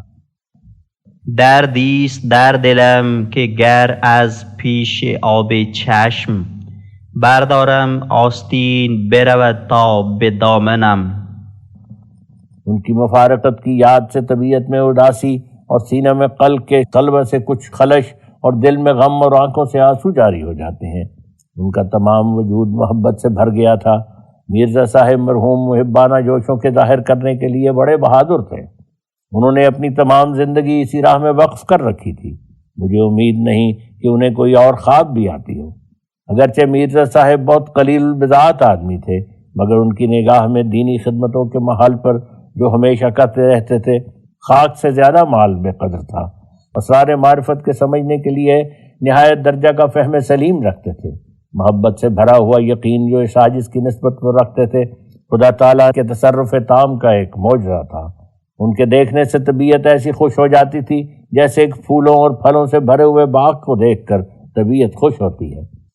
وہ بنظر ظاہر اپنے پسماندوں اور اپنے خود سالہ بچہ کو نہایت ضعف اور ناداری اور بے سامانی کی حالت میں چھوڑ گئے۔ اے خداوند قادر مطلق، تو ان کا متکفل اور متولی ہو، اور میرے محبین کے دلوں میں الہام ڈال کہ اپنے اس یکرنگ بھائی کے پسماندوں کے لیے جو بے کس اور بے سامان رہ گئے کچھ ہمدردی کا حق بجا لاویں۔ ای خدا ای چاره ساز هر دل اندوهگین، ای پناه عاجزان آمرزگار مذنبین، از کرم آن بنده خود را به بخشش ها نواز و این جدا افتادگان را از ترحم ها ببین۔ میں نے بطور نمونہ اس جگہ چند دوستوں کا ذکر کیا ہے، اور اسی رنگ اور اسی شان کے میرے اور دوست بھی ہیں جن کا مفصل ذکر انشاءاللہ ایک مستقل رسالہ میں کروں گا۔ اب مضمون طول ہوا جاتا ہے، اسی پر بس کرتا ہوں۔ اور میں اس جگہ اس بات کا اظہار بھی مناسب سمجھتا ہوں کہ جس قدر لوگ میرے سلسلہ بیعت میں داخل ہیں، وہ سب کے سب ابھی اس بات کے لائق نہیں کہ میں ان کی نسبت کوئی عمدہ رائے ظاہر کر سکوں، بلکہ بعض خشک ٹہنیوں کی طرح نظر آتے ہیں جن کو میرا خداوند جو میرا متولی ہے مجھ سے کاٹ کر جلنے والی لکڑیوں میں پھینک دے گا۔ بعض ایسے بھی ہیں کہ اول ان میں دل سوزی اور اخلاص بھی تھا، مگر اب ان پر سخت قبض وارد ہے اور اخلاص کی سرگرمی اور مریدانہ محبت کی نورانیت باقی نہیں رہی، بلکہ صرف بلم کی طرح مکاریاں باقی رہ گئی ہیں، اور بسیدہ دانت کی طرح بجز اس کے کسی کام کے نہیں کہ منہ سے اکھاڑ کر پیروں کے نیچے ڈال دیے جائے۔ وہ تھک گئے اور درماندہ ہو گئے، اور نابکار دنیا نے اپنے دھام تصویر کے نیچے انہیں دبا لیا۔ سو میں سچ سچ کہتا ہوں کہ وہ عنقریب مجھ سے کاٹ دیے جائیں گے، بجز اس شخص کے خدا تعالیٰ کا فضل نئے سرے اس کا ہاتھ پکڑ لے ہوئے۔ ایسے بھی بہت ہیں جن کو خدا تعالیٰ نے ہمیشہ کے لیے مجھے دیا ہے، اور وہ میرے درخت وجود کی سرسبز شاخیں ہیں، اور میں انشاءاللہ کسی دوسرے وقت میں ان کا تذکرہ لکھوں گا۔ اس جگہ میں بعض ان لوگوں کا وسوسہ بھی دور کرنا چاہتا ہوں جو ذی مقدرت لوگ ہیں اور اپنے تئیں بڑا فیاض اور دین کی راہ میں فدا شدہ خیال کرتے ہیں، لیکن اپنے مالوں کو محل پر خرچ کرنے سے بکلی منحرف ہیں، اور کہتے ہیں کہ اگر ہم کسی صادق مؤید من اللہ کا زمانہ پاتے جو دین کی تائید کے لیے خدا تعالیٰ کی طرف سے آیا ہوتا تو ہم اس کی نصرت کی راہ میں ایسے جھکتے کہ قربان ہی ہو جاتے۔ مگر کیا کریں، ہر طرف فریب اور مکر کا بازار گرم ہے، مگر اے لوگو تم پر واضح رہے کہ دین کی تائید کے لیے ایک شخص بھیجا گیا، لیکن تم نے اسے شناخت نہیں کیا۔ وہ تمہارے درمیان ہے اور یہی ہے جو بول رہا ہے، پر تمہاری آنکھوں پر بھاری پردے ہیں۔ اگر تمہارے دل سچائی کے طلبگار ہوں تو جو شخص خدا تعالیٰ کے ہم کلام ہونے کا دعویٰ کرتا ہے اس کا آزمانا بہت سہل ہے۔ اس کی خدمت میں آؤ، اس کی صحبت میں 2-3 ہفتے رہو، تا اگر خدا تعالیٰ چاہے تو ان برکات کی بارشیں جو اس پر ہو رہی ہیں اور وہ حقانی وحی کے انوار جو اس پر اتر رہے ہیں ان میں سے تم بچشم خود دیکھ لو۔ جو ڈھونڈتا ہے وہی پاتا ہے، جو کھٹکھٹاتا ہے اسی کے لیے کھولا جاتا ہے۔ اگر تم آنکھیں بند کر کے اور اندھیری کوٹری میں چھپ کر یہ کہو کہ آفتاب کہاں ہے تو یہ تمہاری عبث شکایت ہے۔ اے نادان، اپنی کوٹری کے کواڑ کھول اور اپنی آنکھوں پر سے پردہ اٹھا، تا تجھے آفتاب نہ صرف نظر آوے بلکہ اپنی روشنی سے تجھے منور کرے۔ بعض کہتے ہیں کہ انجمنیں قائم کرنا اور مدارس کھولنا یہی تائید دین کے لیے کافی ہے، مگر وہ نہیں سمجھتے کہ دین کس چیز کا نام ہے، اور اس ہماری ہستی کی انتہائی اغراض کیا ہیں، اور کیوں کر اور کن راہوں سے وہ اغراض حاصل ہو سکتے ہیں۔ تو انہیں جاننا چاہیے کہ انتہائی غرض اس زندگی کی خدا تعالیٰ سے وہ سچا اور یقینی پیوند حاصل کرنا ہے جو تعلقات نفسانیہ سے چھڑا کر نجات کے سرچشمہ تک پہنچاتا ہے۔ سو اس یقین کامل کی راہیں انسانی بناوٹوں اور تدبیروں سے ہرگز کھل نہیں سکتی، اور انسانوں کا گھڑا ہوا فلسفہ اس جگہ کچھ فائدہ نہیں پہنچاتا، بلکہ یہ روشنی ہمیشہ خدا تعالیٰ اپنے خاص بندوں کے ذریعے سے ظلمت کے وقت میں آسمان سے نازل کرتا ہے، اور جو آسمان سے اترا وہی آسمان کی طرف لے جاتا ہے۔ سو اے وہ لوگوں جو ظلمت کے گڑھے میں دبے ہوئے اور شکوک و شبہات کے پنجاب میں اسیر اور نفسانی جذبات کے غلام ہو، صرف اسمی اور رسمی اسلام پر ناز مت کرو، اور اپنی سچی رفاہیت اور اپنی حقیقی بہبودی اور اپنی آخری کامیابی انہی تدبیروں میں نہ سمجھو جو حال کی انجمنوں اور مدارس کے ذریعے سے کی جاتی ہیں۔ یہ اشغال بنیادی طور پر فائدہ بخش تو ہیں اور ترقیات کا پہلا زینہ متصور ہو سکتے ہیں، مگر اصل مدعا سے بہت دور ہے۔ شاید ان تدبیروں سے دماغی چالاکیاں پیدا ہوں، یا طبیعت میں پرفنی اور ذہن میں تیزی اور خشک منطق کی مشق حاصل ہو جائے، یا عالمیت اور فاضلیت کا خطاب حاصل کر لیا جائے، اور شاید مدت دراز کی تحصیلی علمی کے بعد اصل مقصود کے کچھ ممدبے ہو سکے، مگر تا تیرے آغاز راہ کا وہ دشود مار گزیدہ مرد شود۔ سو جاگو اور ہوشیار ہو جاؤ، ایسا نہ ہو کہ ٹھوکر کھاؤ۔ مبادا سفر آخرت ایسی صورت میں پیش آوے جو در حقیقت الحاد اور بے ایمانی کی صورت ہو۔ یقیناً سمجھو کہ فلاح عاقبت کی امیدوں کا تمام مدار و انحصار ان رسمی علوم کی تحصیل پر ہرگز نہیں ہو سکتا۔ اور اس آسمانی نور کے اترنے کی ضرورت ہے جو شکوک و شبہات کی آلائشوں کو دور کرتا اور ہوا و ہوس کی آگ کو بجھاتا اور خدا تعالیٰ کی سچی محبت اور سچے عشق اور سچی اطاعت کی طرف کھینچتا ہے۔ اگر تم اپنی کانشنس سے سوال کرو تو یہی جواب پاؤ گے کہ وہ سچی تسلی اور سچا اطمینان کہ جو ایک دم میں روحانی تبدیلی کا موجب ہوتا ہے وہ ابھی تک تم کو حاصل نہیں۔ بس کمال افسوس کی جگہ ہے کہ جس قدر تم رسمی باتوں اور رسمی علوم کی اشاعت کے لیے جوش رکھتے ہو اس کا عشر اشیر بھی آسمانی سلسلہ کی طرف تمہارا خیال نہیں۔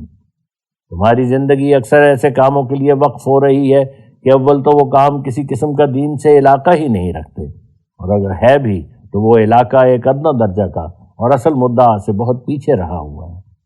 اگر تم میں وہ حواس ہوں اور وہ عقل جو ضروری مطلب پر جا ٹھہرتی ہے تو تم ہرگز آرام نہ کرو جب تک وہ اصل مطلب تمہیں حاصل نہ ہو جائے۔ اے لوگو، تم اپنے سچے خداوند خدا، اپنے حقیقی خالق، اپنے واقعی معبود کی شناخت اور محبت اور اطاعت کے لیے پیدا کیے گئے ہو۔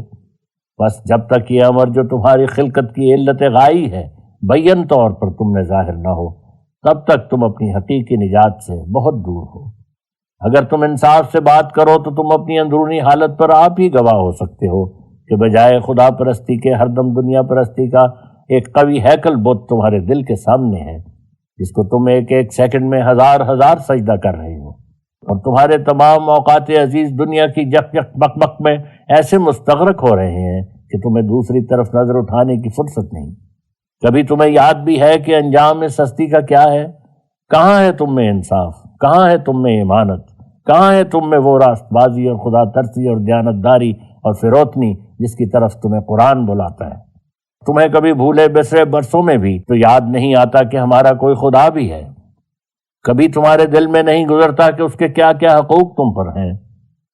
سچ تو یہ ہے کہ تم نے کوئی غرض، کوئی واسطہ، کوئی تعلق اس قیوم حقیقی سے رکھا ہوا ہی نہیں، اور اس کا نام تک لینا تم پر مشکل ہے۔ اب چالاکی سے تم لڑو گے کہ ایسا ہرگز نہیں، لیکن خدا تعالیٰ کا قانون قدرت تمہیں شرمندہ کرتا ہے جبکہ وہ تمہیں جتلاتا ہے کہ ایمانداروں کی نشانیاں تم میں نہیں۔ اگرچہ تم اپنی دنیاوی فکروں اور سوچوں میں بڑے زور سے اپنی دانش مندی اور متانت رائے کے مدعی ہو، مگر تمہاری لیاقت، تمہاری نقطہ رسی، تمہاری دور اندیشی صرف دنیا کے کناروں تک ختم ہو جاتی ہے، اور تم اپنی اس عقل کے ذریعے سے اس دوسرے عالم کا ایک ذرا سا گوشہ بھی نہیں دیکھ سکتے جس کی سکونت ابدی کے لیے تمہاری روحیں پیدا کی گئی ہیں۔ تم دنیا کی زندگی پر ایسے مطمئن بیٹھے ہو جیسے کوئی شخص ایک چیز ہمیشہ رہنے والی پر مطمئن ہوتا ہے، مگر وہ دوسرا عالم جس کی خوشیاں سچے اطمینان کے لائق اور دائمی ہیں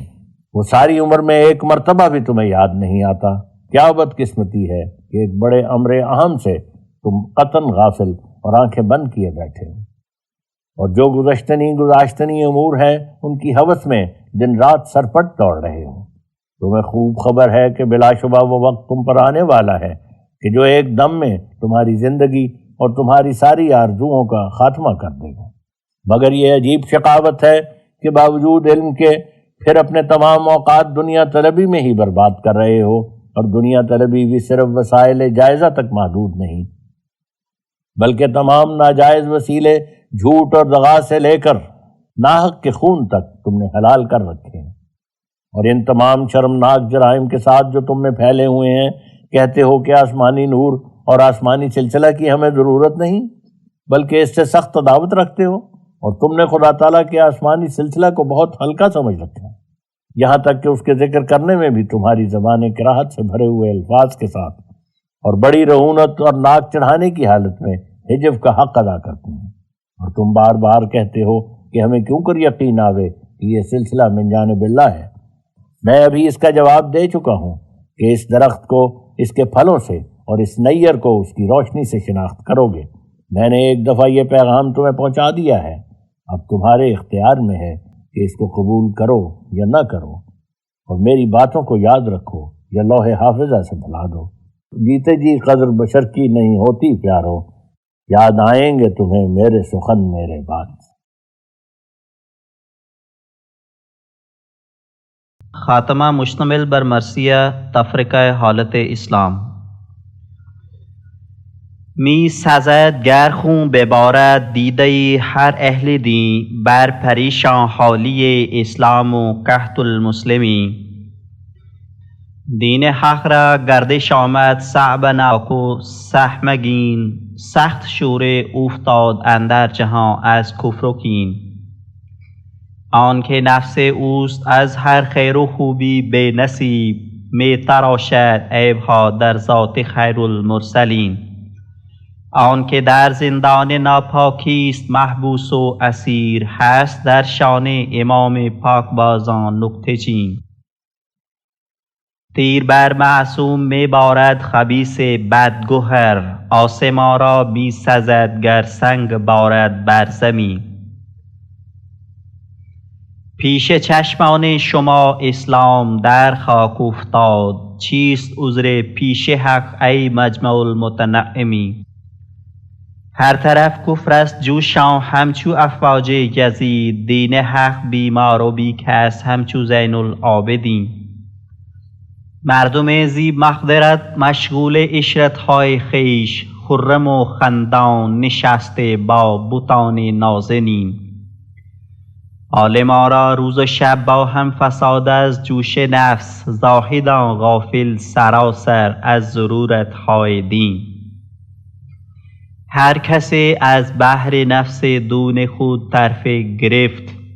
طرف دین خالی شد و هر دشمن جست از کمی. ای مسلمانان چه آثار مسلمانی همین است،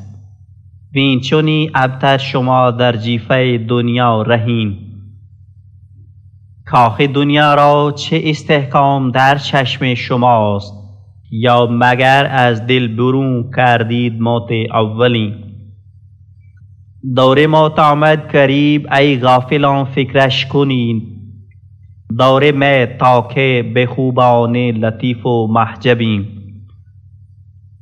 نفس خود را بسته دنیا مدار ای هوشمند، ورنه تلخی ها ببینی وقت انفاس پسین. دل مده الا به دلداری که حسنش دائم است، تا سرور دائمی یابی ز خیر المحسنین. آن خردمندی که او دیوانه راهش بود،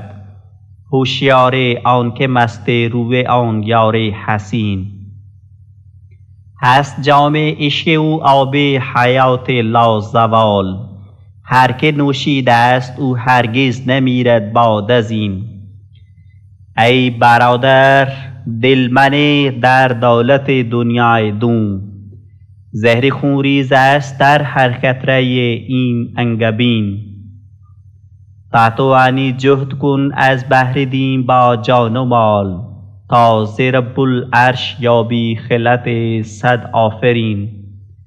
از عمل ثابت کن آن نوری که در ایمان توست، دل چو دادی یوسفی را راه کنعان را گزین. یاد ایامی که این دین مرجع هر کیش بود، عالمی را وارهانید از ره دیو لعین. بر زمی گسترد ظل تربیت از نور علم، پای خود می زد ز عز و جاه بر چرخ برین.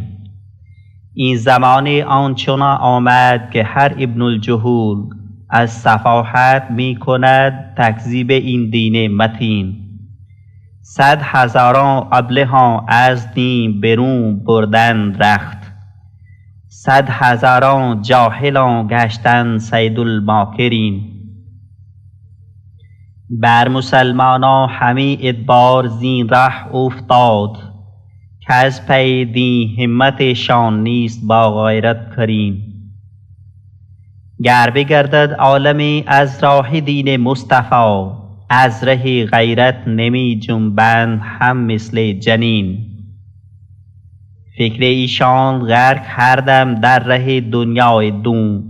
مال ایشان غارت اندر راه نسوان و بنین. هر کجا در مجلس فسق است ایشان صدرشان، هر کجا هست از معاصی حلقه ایشان نگین. با خرابات آشنا بیگانه از کوه خدا، نفرت از ارباب دین با می پرستان هم نشین. رو بگردانید دلداری که صد اخلاص داشت، چون ندید اندر دل این قوم صدق المخلصین. آن زمان دولت و اقبال ایشان درگذشت، شومی اعمالشان آورد ایام چنین. از ره دین پروری آمد عروج اندر نخست، باز چون آید به آید هم از این ره بالیقین. یا الهی باز که آید ز تو بخت مدد، باز که بینیم آن فرخنده ایام و سنین. این دو فقر دین احمد مغز جان ما گداخت، کثرت اعدای ملت قلت انصار دین. ای خدا زود آو بر ما آب نصرت ها ببار، یا مرا بردار یا رب زی مقام آتشین. ای خدا نور هدا از مشرق رحمت برار، گمرهان را چشم کن روشن ز آیات مبین. چون مرا بخشیده صدق اندر این سوز و گداز، نیست امیدم که ناکامم بمیرانی در این. کاروبار صادقان هرگز نماند ناتمام، صادقان را دست حق باشد نهان در آستین. اشتہار عام معترضین کی اطلاع کے لیے ہم نے ارادہ کیا ہے کہ موجودہ زمانہ میں جس قدر مختلف فرقے اور مختلف رائے کے آدمی اسلام پر یا تعلیم قرآنی پر یا ہمارے سید و مولا جناب عالی رسول اللہ صلی اللہ علیہ وسلم پر اعتراض کرتے ہیں، یا جو کچھ ہمارے ذاتی امور کے متعلق نکتہ چینیاں کر رہے ہیں، یا جو کچھ ہمارے الہامات اور ہمارے الہامی دعوی کی نسبت ان کے دلوں میں شبہات اور وساوس ہیں، ان سب اعتراضات کو ایک رسالہ کی صورت پر نمبر وار مرتب کر کے چھاپ دیں، اور پھر انہی نمبروں کی ترتیب کے لحاظ سے ہر ایک اعتراض اور سوال کا جواب دینا شروع کریں۔ لہٰذا عام طور پر تمام عیسائیوں اور ہندوؤں اور آریوں اور یہودیوں اور مجوسیوں اور دہریوں اور برہمیوں اور طبیعیوں اور فلسفیوں اور مخالف الرائے مسلمانوں وغیرہ کو مخاطب کر کے اشتہار دیا جاتا ہے کہ ہر ایک شخص جو اسلام کی نسبت یا قرآن شریف اور ہمارے سید اور مقتدیٰ خیر الرسل کی نسبت یا خود ہماری نسبت، ہمارے منصب خداداد کی نسبت، ہمارے الہامات کی نسبت کچھ اعتراضات رکھتا ہے، تو اگر وہ طالب حق ہے تو اس پر لازم و واجب ہے کہ وہ اعتراضات خوش خط قلم سے تحریر کر کے ہمارے پاس بھیج دے، تاکہ وہ تمام اعتراضات ایک جگہ اکٹھے کر کے ایک رسالہ میں نمبر وار ترتیب دے کر چھاپ دیے جائیں، اور پھر نمبر وار ایک ایک کا مفصل جواب دیا جائے۔ والسلام علی من اتبع الہدی۔ المشتہر خاکسار مرزا غلام احمد از قادیان، ضلع گرداسپور، پنجاب، 10 جمادی الثانی 1308 ہجری۔